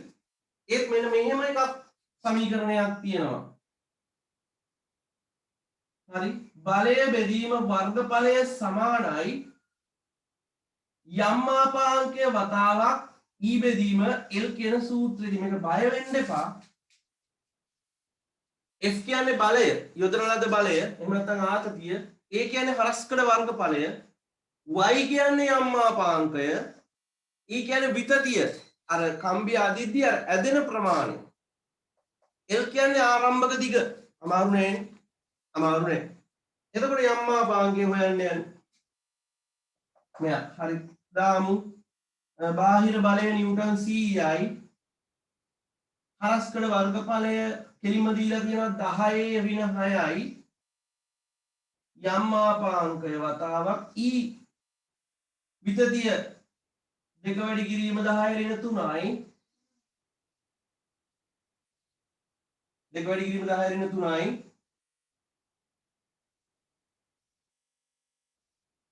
කම්බියේ නොඇති දිග ඒ කියන්නේ ආරම්භක දිග මීටර් 2යි.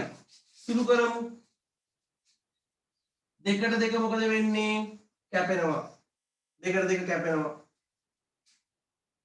මේ 10 ඍණ 3 බලය සමාන කිරීමෙන් මෙහා පැත්තට එනකොට බෙදීමේ 10 ඍණ 3 බලයක් වෙනවා. ඒ කියන්නේ මෙහෙමයි පටල ගන්න එපා. මෙයාව යටට දැම්මොත් මෙයාව මෙහෙමම යටට දැම්මොත් තමයි 10 ධන 3 බලය වෙන්නේ. මම කරන්නේ මෙයාව මෙහෙට දාන එක. එතකොට මේ ගුණ කිරීමේ 10 ඍණ 3 මෙහෙට එනකොට 10 ඍණ බෙදීම 10 ඍණ 3ක් වෙනවා. එතකොට 10 ඍණ 6ට 10 ඍණ 3 එකතු වෙනවනේ. එතකොට 100 බෙදීම 10 ඍණ 9ක් වෙනවා ඔක්කොම. ඔක්කොම 10 ඍණ කීයක්ද? 9ක්. හොඳට කල්පනා කරලා බලන්න මේ සුළු කිරිල්ල මෙයාව මෙහෙට දානවා. එතකොට 10 ඍණ 3 වැඩි කිරීම 10 ඍණ 6. ඔයාලා දන්නවා දර්ශක ගුණ කරනකොට මේ බලයන් ගුණ කරනකොට දර්ශක එකතු වෙනවා. පාද සමාන නම් නේ? ඉතින් මෙහෙම 10 ඍණ 6 ගුණ කිරීම 10 ඍණ 3 වුණාම අපිට 10 ඍණ 9 කියලා ලියන්න පුළුවන්. හරි?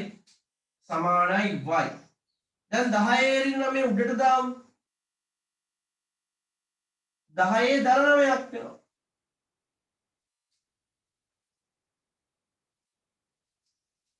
මේ බිංදු දෙකක් මෙතනට දාගත්ත හැකි. එක වැඩි කිරීම එතකොට 10 කීයද? 11යි. යම් මාපාංකයේ ඒකක වෙන්නේ වර්ග මීටරයට නිව්ටන්. වර්ග මීටරයට නිව්ටන්. උත්තරේ ඇති 4. එක කෑල්ල එකක් කමන්නේ 10 4 බලයේ තියෙනවනේ. උත්තරේ 4. 45 හදාගමු.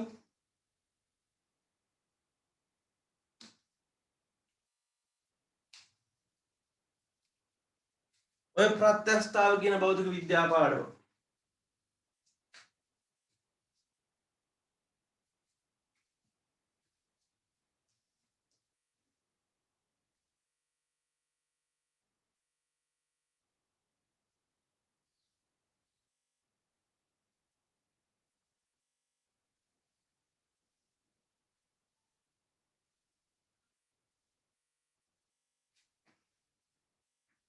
මකන්නයි යන්නේ.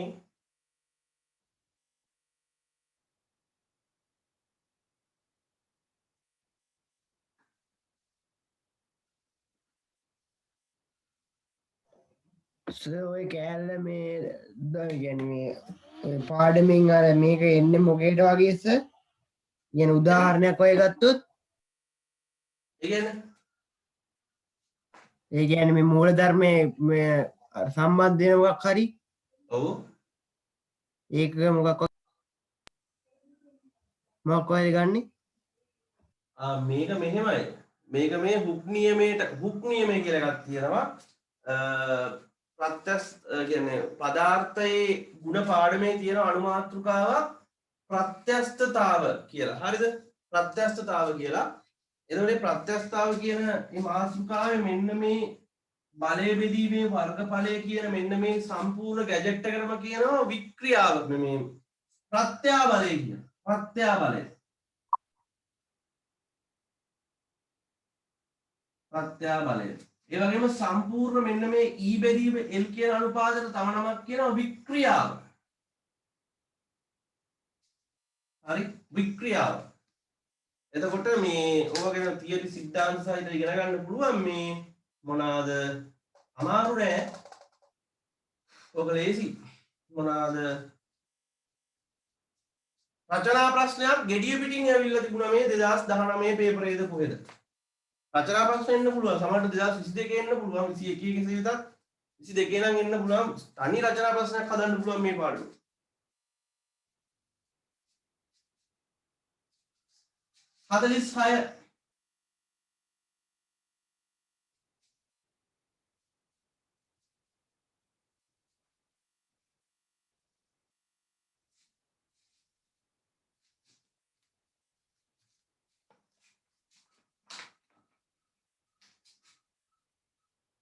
46 දුනු තරාදියකින් වීදුරු මූඩියක බර වාතයේදී කිරාගත් විට නිව්ටන් 2.4යි. සම්පූර්ණයෙන්ම ජලයේ ගිල්වා කිරූ විට බර නිව්ටන් 2යි. ජලයේ ඝනත්වය 1000යි. ගුරුත්වාකර්ෂණ ත්වරණය 10යි. වීදුරු මූඩියේ සාදා ඇති ද්‍රව්‍ය ඝනත්වය අහනවා. ඔය ඇවිල්ලා ඔයාලට තියෙන භෞතික විද්‍යා පාඩම් වලින් අවසාන භෞතික විද්‍යා පාඩම ද්‍රව ස්ථිති ඒ කියන්නේ තරල ගති විද්‍යාව. ඔයාලට තියෙනවා තරල යාන්ත්‍ර විද්‍යාව. අවසානටම තියෙන භෞතික විද්‍යා පාඩම තමයි තරල යාන්ත්‍ර විද්‍යාව. තරල යාන්ත්‍ර විද්‍යාව ප්‍රධාන කොටස් දෙකකට බෙදෙනවා. ද්‍රව ස්ථිතිය තරල ගති විද්‍යාව. ඒ කියන්නේ නිශ්චලතාවයේ ඉන්න තරල අනිත් එක මොකද්ද? ගලාගෙන යන තරල. ඒ අර්ථයේ නිශ්චලතාවයේ ඉන්න තරල ගැන තමයි මේ කතා කරන්නේ.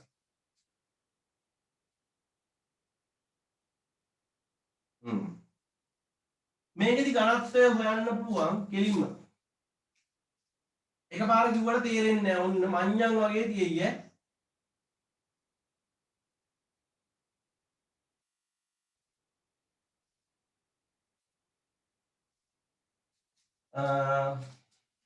අහන්නකෝ මේ අපි ගාව භෞතික රාශියක් කරන සාපේක්ෂ ඝනත්වය කියලා. සාපේක්ෂ ඝනත්වය. සාපේක්ෂ ඝනත්වය කියන කෙනා කියනකේ තේරුම ජලයට සාපේක්ෂව යම් කෙනෙක්ගේ ඝනත්වය කියන දේ හිතන්න පොල් තෙල් වල සාපේක්ෂ ඝනත්වය 0.9යි. හැමතිස්සෙම ජලයේ සාපේක්ෂ ඝනත්වය 1යි කියලා සලකන්නේ. එතකොට පොල් තෙල් වල සාපේක්ෂ ඝනත්වය 0.9යි. ඒ කියන්නේ ජලයට සාපේක්ෂව පොල් තෙල් වල සාපේක්ෂ ඝනත්වය 0.9යි. ඒ වගේම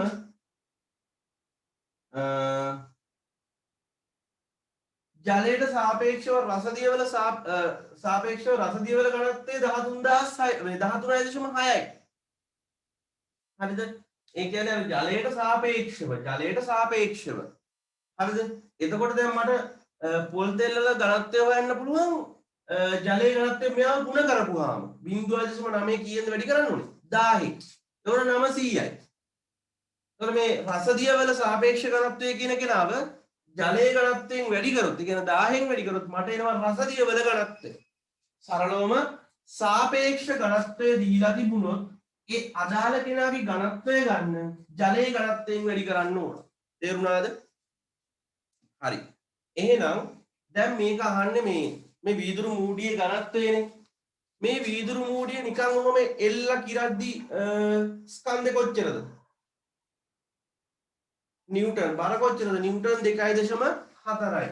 එහෙනම් නිව්ටන් 2. කීයද? 4යි. තේරුණාද? ඔන්න බලන්න කරන්න යන වැඩේ මම කෙටියෙන් කියලා දෙන්නේ. ඒ වගේම ජලයේ ගිල්ලා කිරූ විට බර.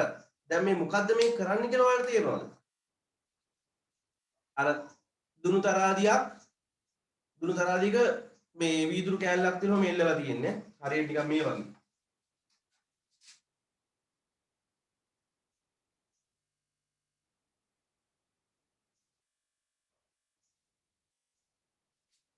හරිනේ? නිකන් ඔහම එල්ලද්දී නිව්ටන් 2.4යි. දැන් මම මෙයාව ඔහම ජලයේ සම්පූර්ණයෙන්ම ඔබනවා. දුනු තරාදියෙන් ඔහම අල්ලගෙන මම මෙයාව සම්පූර්ණයෙන් මොකද කරන්නේ? මෙහෙම ජලයේ ඔබනවා. ඔබද්දී ඕන රටහරකෙට තේරෙනවා මේ පාඨාංකයේ යම් ප්‍රමාණයක් අඩු වෙනවා කියලා. යම් ප්‍රමාණයක් මොකද වෙන්නේ? අඩු වෙනවා. ඇයි? ඒ ජලය මගින් ඇති කරන මොන කුරුතරමුද?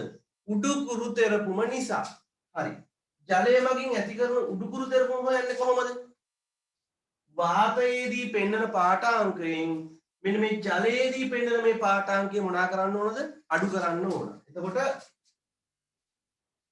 2.4න් අඩු කරන්න ඕන 2ක්. මෙන්න මේ එන්නේ සාපේක්ෂ ඝනත්වය. ඔය එන්නේ මොන ඝනත්වයද? සාපේක්ෂ ඝනත්වය. ඒ කියන්නේ යම් ස්කන්ධයක් වාතයේදී බර බෙදුවොත් එයාව ජලයේ ගිල්ලපුවාම පෙන්වන උඩුකුරු තෙරපුමෙන් අපිට එන්නේ මොන ඝනත්වයද? සාපේක්ෂ ඝනත්වය. ඔරිජිනල් ඝනත්වය ගන්න ජලයේ ඝනත්වයෙන් මොනා කරන්න ඕනද? ගුණ කරන්න ඕන. තේරුණාද? හරි. මෙයාව මේ ගල් කැටේ මේ වීදුරුව වාතයේදී කිරපුවාම 2.4 නිව්ටන්. ජලයේදී කිරපුවාම පාඨාංකය පෙන්වන්නේ 2යි. ඒ කියන්නේ 0.4ක ප්‍රමාණයක් මොකද වෙලා තියෙන්නේ? ජලයෙන් උස්සලා දීලා තියෙනව නේද? ආන් ඒක තමයි. එහෙනම් 2.4 බෙදීම මෙයාගෙන් මෙයාව අඩු කරද්දී 0.4යි අපිට එන්නේ සාපේක්ෂ ඝනත්වය 1000යි. කැලලකින් සුළු කරලා බලන්න. ඔන්න 2.4 බෙදන්න ඕන 0.4න්. එතකොට 6යි. ඒක වැඩි කරනවා 1000යි. 6000යි. 6000යි. කිලෝග්‍රෑම් ඝන මීටරයට කීයද? 6000යි ඝනත්වය. උත්තරයක් නැද්ද? අම්මෝ දිනනවා 4. හරිම ලේසි. වාතයේදී බර බෙදනවා ජලයේ උඩුකුරු තෙරපුමින්. ජලයේ මොන කුරු තෙරපුමද? උඩුකුරු තෙරපුම. ජලයේ උඩුකුරු තෙරපුම වෙන්නේ වාතයේදී පාඨාංකය අඩු කරන්න ඕන ජලයේදී පාඨාංකය. එතකොට ඒ අනුපාතයෙන් එන සාපේක්ෂ ඝනත්වය ඒක වැඩි කරන්න ඕන 1000යි. ජලයේ ඝනත්වයෙන් වැඩි කරන්න ඕන. හදාගමු.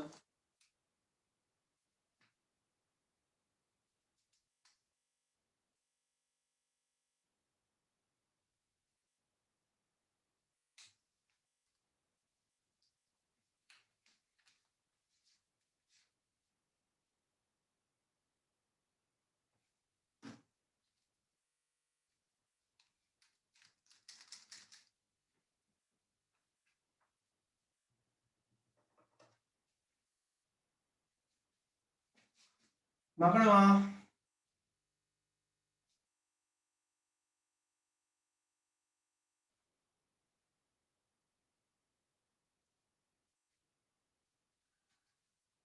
ඊළඟට 47 47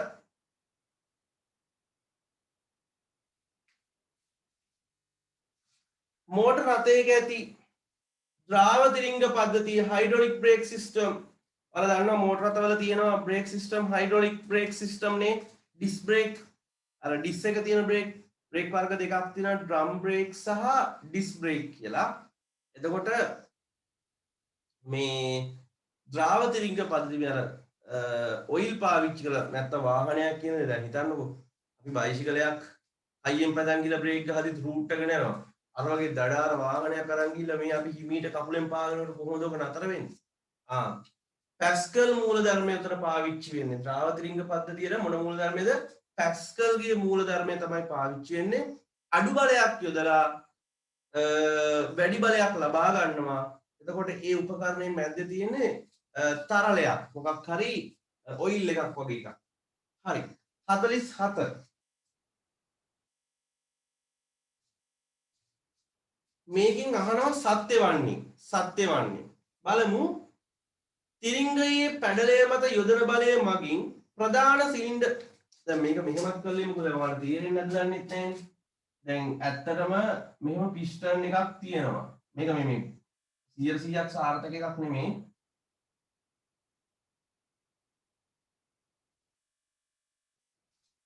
මේක මේ රෝද වලට යනවා කියලා හිතන්නකෝ. රෝද වලට යනවා බ්‍රේක් එකේ සිස්ටම් එක මම ඇන්දේ නැහැ. මේක තමයි ද්‍රාවකයේ තියෙන්නේ. මේ තමයි බ්‍රේක් පැඩල් එක. ඔක තමයි සරලම දේ. ඔහොම නෙමෙයි තියෙන්නේ වෙනස්. මේක කොහොම පාගනවා. පාගද්දි මෙන්න මේ පිස්ටන් එක ඇතුළට යනවා. ඒ පීඩනය හමුවේ රෝද වලට බ්‍රේක් එක සපයන එක අපි හයිඩ්‍රොලික් ඒ කතන්දරේදී කතා හයිඩ්‍රොලික් බ්‍රේක් සිස්ටම් එක සරලව කතා කරන්න දෙනවා. ඒකෙදි කතා කරමු. හරි. සිලින්ඩරයේ ඇති තරලය මත යෙදෙන අමතර පීඩනය තිරිංග සිලින්ඩරයේ ඇති පිස්ටනය වෙත සම්ප්‍රේෂණය වීමෙන් තිරිංග ක්‍රියාත්මක වේ. ඔව්. මේ පැඩලය මත යම් බලයක් දුන්නොත් ඒ බලය මෙහෙමම සම්ප්‍රේෂණය වෙනවා ගමන් කරනවා. ඒක තමයි වෙන්නේ. ඒ හරි. B පැඩලය මගින් තරලය මත යොදන අමතර පීඩනය විශාල අගයක් බවට පත් වී තිරිංග සිලින්ඩරයේ ඇති පිස්ටනය මත යෙදී.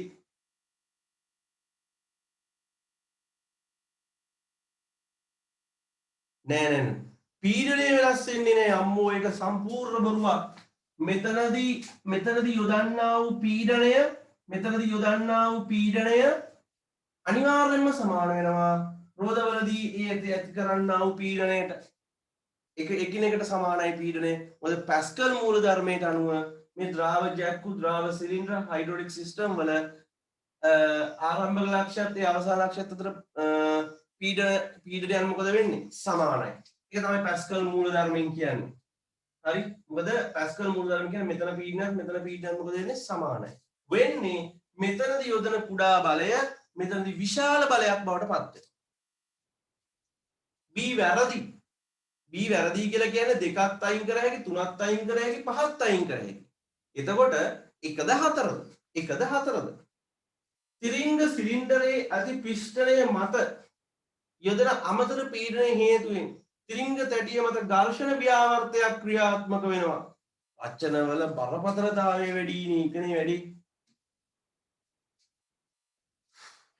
රෝදය කැරගෙනවනේ. රෝදය කැරගෙනවා. ඒ රෝදයට ඇතුලෙන් තමයි අර තැටිය තියෙන්නේ. ඔයාලගේ වල වාහන තියෙනවා නම් ඉස්සරහා බලන්න රෝද ඇතුලෙන් පොඩි තැටියක් වගේ තියෙනවා. බ්‍රේක් කැලිපර් එක සම්බන්ධ වෙලා තියෙන තැටියට. ගෙදර බයික් එකක් තියෙනවා නම් බලන්න බයික් එකේ ඉස්සරහා රෝදෙම මෙහෙම තැටියක් තියෙනවා කියන රෝදෙට මැද්දෙන්. හරිද? සාමාන්‍යයෙන් ඔය තියෙනවා. හරිද? ඒ තැටියට දැන් රෝදේ කැරගෙනවනේ. කැරගෙනකොට ඒ කැරගෙන එක නතර කරන්න නම් යොදන්න ඕනේ ව්‍යාවර්තයක් මිස බලයක් නොවේ. කරකැවෙන වස්තුවක් නිශ්චල කරන්න නම් ඒට ලබා දෙන්න ඕනේ බලයක් නෙමේ ව්‍යාවර්තයක්. ඒ කියන්නේ හරියට බූර්ණයක් වගේ දෙයක්. හරිද? ඒ ව්‍යාවර්තය අනිවාර්යයෙන්ම මොන ව්‍යාවර්තයක් වෙන්න ඕන? ඝර්ෂණ ව්‍යාවර්තයක්. කරකැවෙන දිශාවට ප්‍රතිවිරුද්ධ දිශාවට ව්‍යාවර්තයක් වෙන්න ඕන. ඝර්ෂණ ව්‍යාවර්තයක්. බීත් හරි. උත්තරේ 4. ටිකක් සංකීර්ණයි තමයි.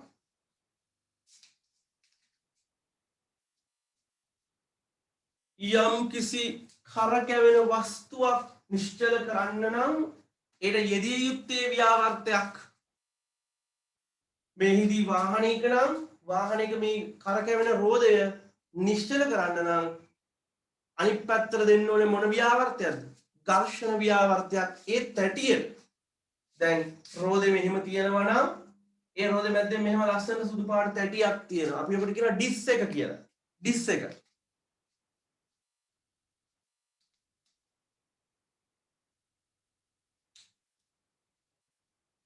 ඒකත් ඇවිල්ලා මේ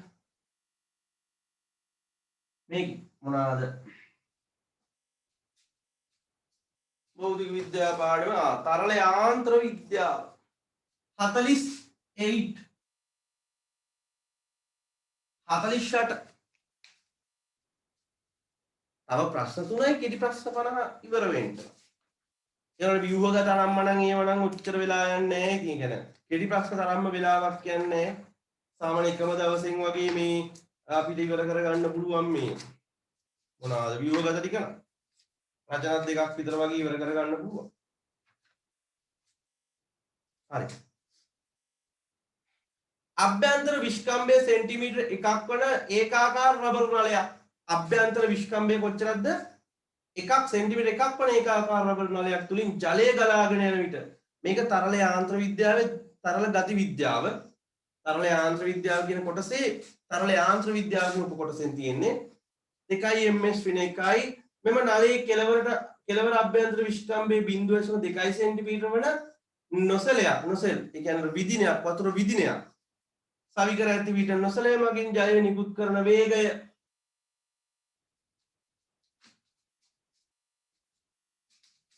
ඉතින් මේ බටේ නම් මෙන්න මෙතනට මෙහෙම නොසෙල් එකක් හයි කරලා තියෙනවා. එතකොට ඔයාලා දන්නවා මෙතන හරස්කඩ වර්ගඵලය මම A1 කියලා ගන්නම්කෝ. මෙතනදි ජලය ගලන වේගය V1. මෙතනදි හරස්කඩ වර්ගඵලය A2, මෙතනදි හරස්කඩ වර්ගඵලය V2. මෙතන හරස්කඩ වර්ගඵලය ගොඩක් උඩයි ඈ. හරි. මෙහෙමයි කතාව.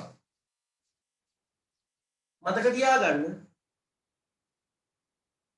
මෙන්න මේ ද්‍රවය ගලාගෙන යන නලයේ තප්පර එකකදී ඇතුළු වන ජල පරිමාව මෙතනදී තප්පරයකදී පිටවන ජල පරිමාවට අනිවාර්යයෙන්ම සමානයි. තේරුණාද? මෙතනදී තප්පරයකදී ඇතුළු වන ජල පරිමාව මෙතනදී තප්පරයකදී එළියට විසිවන ජල පරිමාවට අනිවාර්යයෙන්ම සමානයි. ඒ කියන්නේ පරිමා ශීඝ්‍රතාවයට සමානයි. මෙතන පරිමා ශීඝ්‍රතාවය මෙතන පරිමා ශීඝ්‍රතාවයට අනිවාර්යයෙන්ම සමානයි. ඒ හින්දා මේ පරිමා ශීඝ්‍රතාවය සමාන වෙනවා හරස්කඩ වර්ගඵලයක් ගලන වේගෙත් ගුණිතයට. එහෙනම් අපි ඒකට කියනවා සන්තතික සමීකරණය. සන්තතික ප්‍රවාහ සමීකරණය. සන්තතික ප්‍රවාහ සමීකරණයට අනුව A1 V1 සමානයි A2 V2. ඔන්න ඔය අහිංසක සමීකරණ. මෙතන හරස්කඩ වර්ගඵලය කීයද? දීලා නැහැ. ඔන්න බලන්න ටිකක් අමාරු වෙටෙන්නේ උතන තමයි. අභ්‍යන්තර විස්කම්භයනේ දීලා තියෙන්නේ. විස්කම්භය සෙන්ටිමීටර 1යි කියන්නේ අරය කීයද? 0.5යි. දැන් මේක වෘත්තාකාර නලයක්නේ. 5r වර්ගය කියන්නේ 0.5 වර්ගය වේගය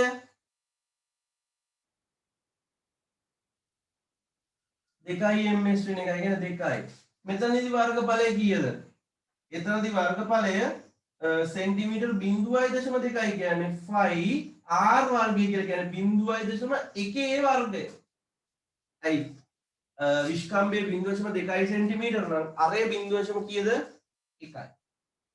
v2 කියන අගේ ගන්න. දැන් කාට හරි හිතන ඇති මෙතන ප්‍රවේගය තප්පරයට මීටර වලින් වෙලා ඇයි වර්ගඵලය වර්ග සෙන්ටිමීටර වලින්ම තිබ්බේ කියලා. වර්ග මීටර කරන්න එපායි කියලා හිතන ඇති. මේ සමීකරණ වලදී අනුපාත ක්‍රමයක් ගන්න නිසා බය වෙන්න එපා. වර්ග මිලිමීටර තිබුණත් වර්ග සෙන්ටිමීටර තිබ්බත් වර්ග මීටර තිබ්බත් වර්ග කිලෝමීටර තිබ්බත් ඒ විදිහටම තියන්න වරදින්නේ නෑ ඔයාලට. වර්ග සෙන්ටිමීටර වලින්ම තියන්න. ඔයාලට වරදින්නේ නෑ. ඔව් 5 ට 5 මොකද වෙන්නේ? කැපෙනවා. එහෙනම් මේ 0.5 වර්ගය වැඩි කිරීම දෙක බෙදීම මෙහා මෙහෙට එනවා. 0.1 වර්ගය අපේ දැන් ಗುಣ කරන්න බෙදන්න. ඕ මං ಗುಣ කරන විදිහ 0.5 වර්ගය කියන්නේ යාගෙන් වැඩි කරන්න ඕනේ. 0.5 වැඩි කරනවා 0.5න් ආයෙ වැඩි කරන්න ඕනේ දෙකෙන්. බෙදන්න ඕන 0.1න් ආයෙත් බෙදන්න ඕන 0.1න්. එතකොට මට 50ක් කියලා උත්තරයක් එනවා.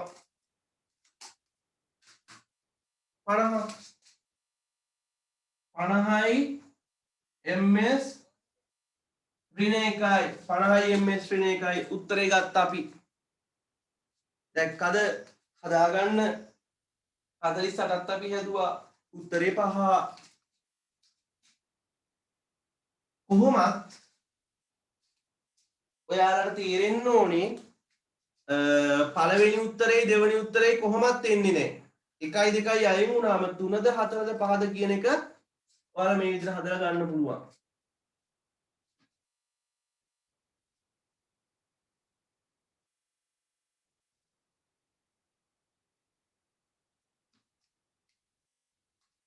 හදාගමු.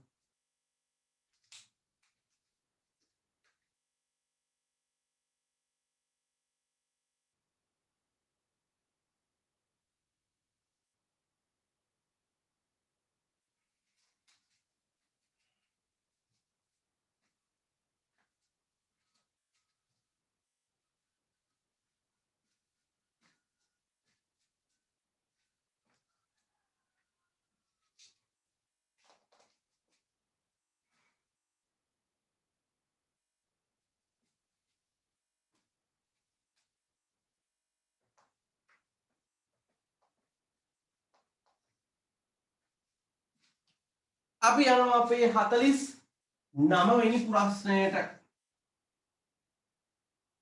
49 වෙනි ප්‍රශ්නයට. අනේ බලන්න 49 අමාරුනේ.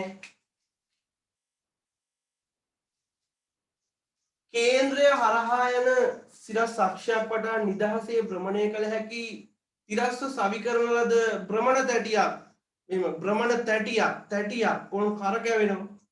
අවස්ථිති ගූර්ණය 200 කිලෝග්‍රෑම් වර්ග මීටර්. භ්‍රමණ තැටියේ ධාරයට ස්පර්ශීය ලෙස 2 නිව්ටන් මීටර් ව්‍යාවර්තයක් යෙදීම නිසා තැටියේ කෝණික ත්වරණය අහනවා. කෝණික ත්වරණය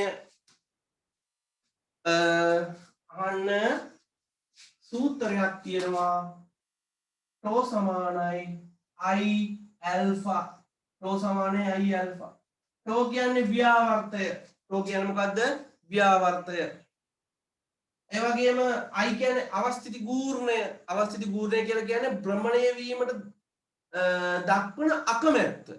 අවස්ථිති ගූර්ණය කියන්නේ මොකද්ද? භ්‍රමණය වීමට දක්වන අකමැත්ත. ඒ කියන්නේ ඇත්තටම මේ බලන්න අපිට නිකන් පොඩි තැටියක් කරකව ගන්න පුළුවන්. CD තැටියක් වගේ කරකව ගන්න පුළුවන්. හැබැයි අපිට ඒ වගේ ලේසිද මේ අර කුරක්කම් අඹරන ගලක් කරකවන්න බෑ. එතකොට CD තැටිය අවස්ථිති ගූර්ණය ගොඩක් අඩුයි. අර කුරක්කම් අඹරන කුරක්කම් ගලේ අවස්ථිති ගූර්ණය ගොඩක් වැඩි. ඇල්ෆා කෝණික ත්වරණය. ඇයි ත්වරණය කියන්නේ දැන් ත්වරණය කියලා කියන්නේ එන්න එන්න ප්‍රවේගය වැඩි වෙනවා නම් ඒක ත්වරණය. කෝණික ත්වරණය කියන්නේ මොකද්ද? එන්න එන්න කරකැවෙන වේගය වැඩි වෙනවා නම් අපි ඒකට කියනවා කෝණික ත්වරණය. හරි. તો ව්‍යාවර්ත දීලා තියෙනවා. 2 නිව්ටන් මීටර්. I අවස්ථිති ගූර්ණය දීලා තියෙනවා. 200යි. ඇල්ෆා. මේ බෙදීම 200 මෙහෙට දාන්න. sorry ගුණ කිරීම 200 මෙහෙට දාන්න. බෙදීමේ 200ක් වෙනවා. 2ට 2 1යි 2ට 2 1යි. එක බෙදන්න 100න් 0.01යි. කෝණික ත්වරණයේ ඒකක වෙන්නේ රේඩියන් තප්පර වර්ගයට. රේඩියන් මොකද්ද? තප්පර වර්ගයට. උත්තරේ තියෙනවාද කියලා බලන්න. අනේ ඔව් 49 ට උත්තරේ 2.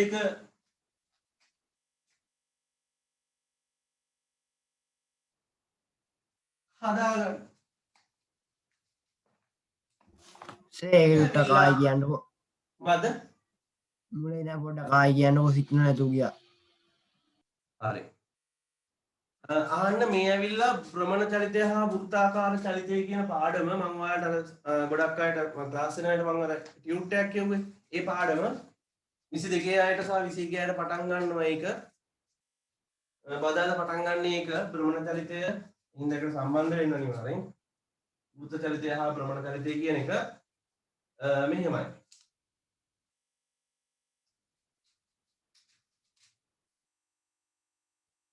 මේ තැටියක් කියලා හිතන්නකෝ.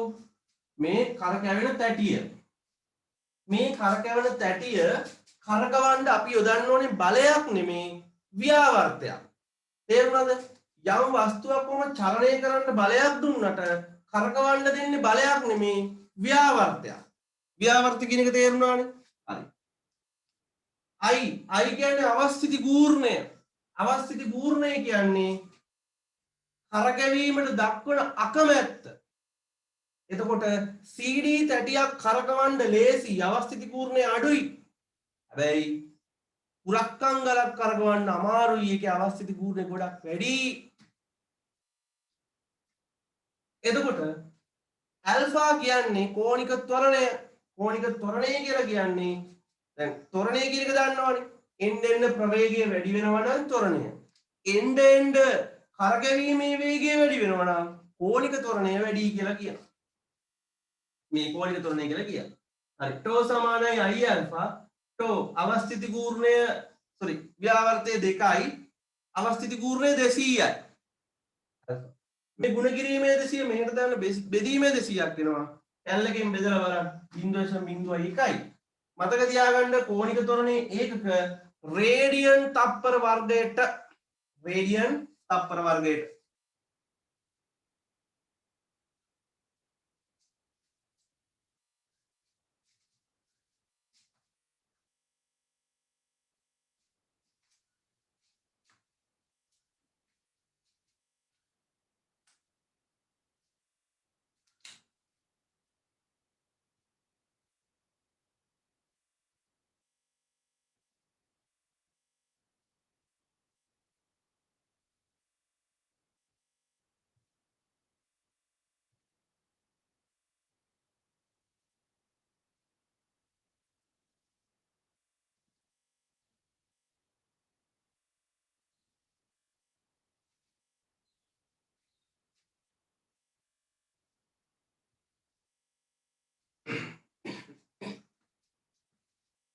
හරි.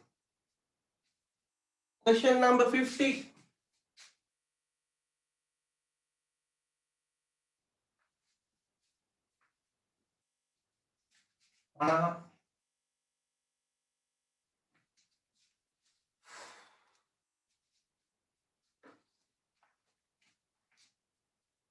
ඒකාකාර කෝණික ප්‍රවේගයකින් ඒකත් වෘත්තාකාර චලිතය ඒකාකාර කෝණික ප්‍රවේගයකින් වෘත්තාකාර මාර්ගයක චලනය වන වස්තුවක් පිළිබඳ ඒකාකාර කෝණික ප්‍රවේගයකින් මේ අහන්නකෝ හිතන්න මෙන්න මෙයා කරකැවෙනවා කෝණික ප්‍රවේගයේ සංකේතය මෙන්න මෙයා ඔමේගා කෝණික ප්‍රවේගය දැන් තේරෙන්නේ නැහැ ප්‍රායෝගිකව හිතහල්ලා මේක කරගෙන එකම වේගයෙන් කරගෙන ලස්සනට එකම තාලෙට කරගෙනවා එහෙනම් එකම කෝණික ප්‍රවේගයක් තියෙන්නේ ප්‍රවේගය අඩු වැඩි වෙන්නේ නැහැ කෝණික ප්‍රවේගය සමාන එකම වේගයෙන් කරගෙන හරි එකම කෝණික ප්‍රවේගයෙන් ඒකාකාර කෝණික ප්‍රවේගයෙන් වෘත්තාකාර මාර්ගයක චලනය වෙන වස්තුවක් නැත්තම් අර ගල් කැටයකට ලණුවකට කල මෙහෙම කරකවනවා එකම වේගයෙන් කරකවන්නේ එතකොට කෝණික ප්‍රවේගයක් තියෙන්නේ වෙනස් වෙන්නේ නැහැ. හරි. A ඕනෑම ලක්ෂයකදී වස්තුවේ වේගය නියතයි.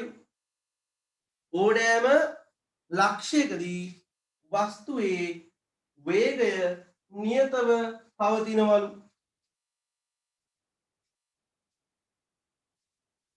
ඔව්. අනිවාර්යයෙන්. මෙතනදී ඔයාලා නිකන් මේ හිතන්නකෝ මේ දැන් මෙතන මේ ගලක් මෙහෙම යන්නේ කියලා හිතන්නකෝ මේ ගල මෙහෙම කැරගෙද්දි ඒ ඕනෑම ලක්ෂයකදී වේගය මොකද වෙන්නේ නියතයි ඕනෑම ලක්ෂයකදී වේගය මොකද වෙන්නේ නියතයි වෙනස් වෙන්නේ මෙහෙදි වේගය අඩු වෙනවා මෙහෙදි වේගය වැඩි වෙනවා මෙහෙදි එහෙම එකක් වෙන්නේ එකම වේගින් ගමන් කරනවා ඒ හරි ඊළඟට එහෙම ගියදී දෙවෙනි උත්තරේ කපලා දාන්න පුළුවන් B වස්තුව මත ක්‍රියා කරන සංප්‍රයුක්ත ත්වරණය ශුන්‍ය වේ. වස්තුව මත ක්‍රියා කරන සංප්‍රයුක්ත ත්වරණය ශුන්‍ය වේ. ඒ මොකද්ද?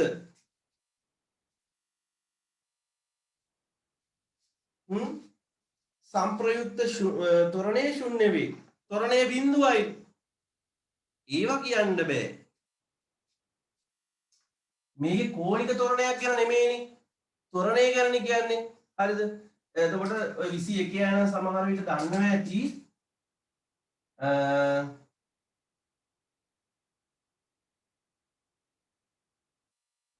A සමානයි R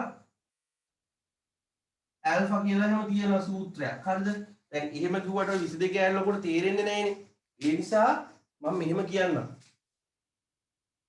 නිකන් ඒක දැන් මඤ්ඤං වගේ වෙනවනේ. හරිද? දැන් වස්තුව මත ක්‍රියා කරන සංප්‍රයුක්ත ත්වරණය ශුන්‍ය වේ කියන එක මම 22 ආයේ දන්නේ නැහැ කියලා හිතන්න. 22 ආට ඒක තේරෙන්නේ නැහැ. මොකද පාඩම කියලා දෙනකම් ඒක ලොකුවටම තේරෙන්නේ මේ කෙටි ප්‍රශ්න උත්තරේ ගන්න කියලා දෙන්න ඕනේ 21 ආයට මට පැහැදිලි කරන්න පුළුවන්. 21 ආයට ඉගෙනගෙන තියෙන අයට 22 ආය වැඩි හිතන්න එපා. මේ වස්තුව කරකැවෙනකොට සංප්‍රයුක්ත ත්වරණය ඒ කියන්නේ සංප්‍රයුක්ත ත්වරණය කියන්නේ කෝණික ත්වරණය නෙමෙයි තොරණය ගැන කියන්නේ සම්ප්‍රයුක්ත තොරණය ශුන්‍ය වෙන්නේ නැහැ. මොකද සමීකරණයක් තියෙනවා මේ ගණන් හදන්න මේ පාඩමේදී තොරණය දාලා.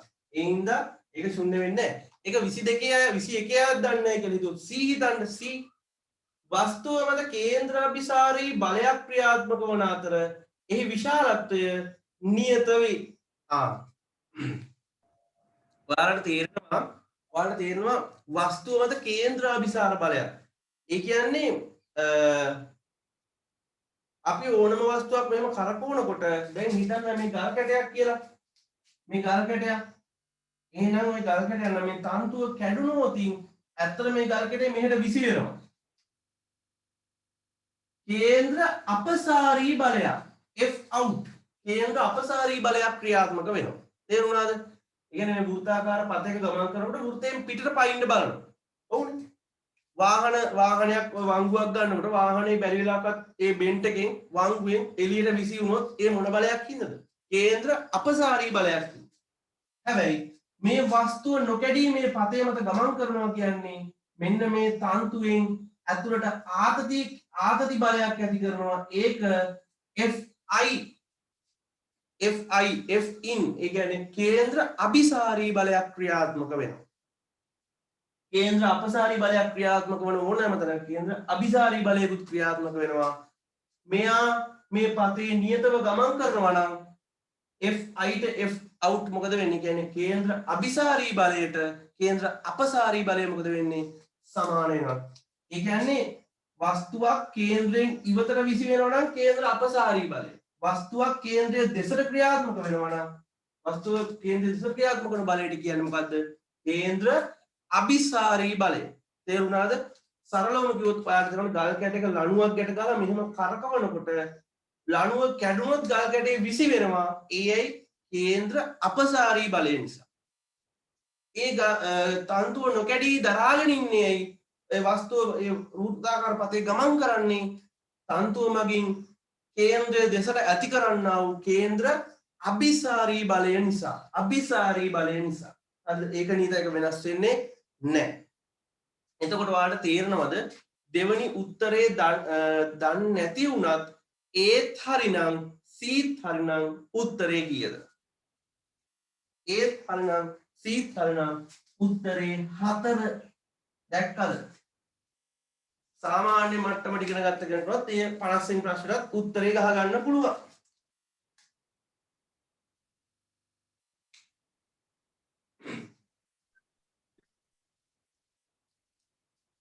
හරිද? හොඳයි.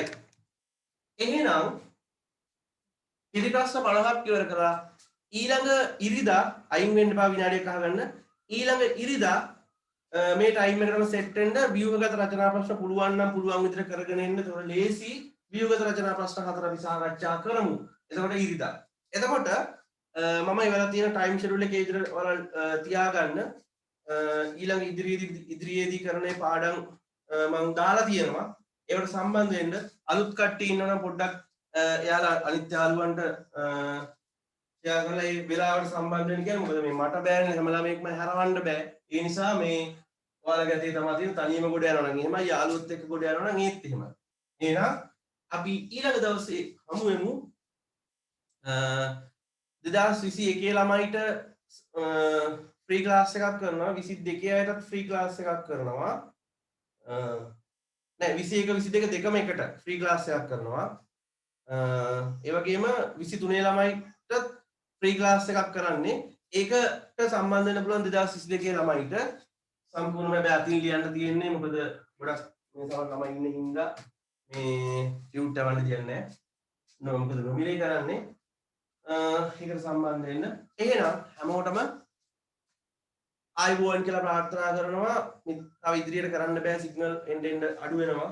මොකද උදේ වෙදි කට්ටිය පාවිච්චි කරන වැඩිනේ. හොඳයි. එහෙනම් හැමෝටම සුබ දවසක්. ආයිබෝන්.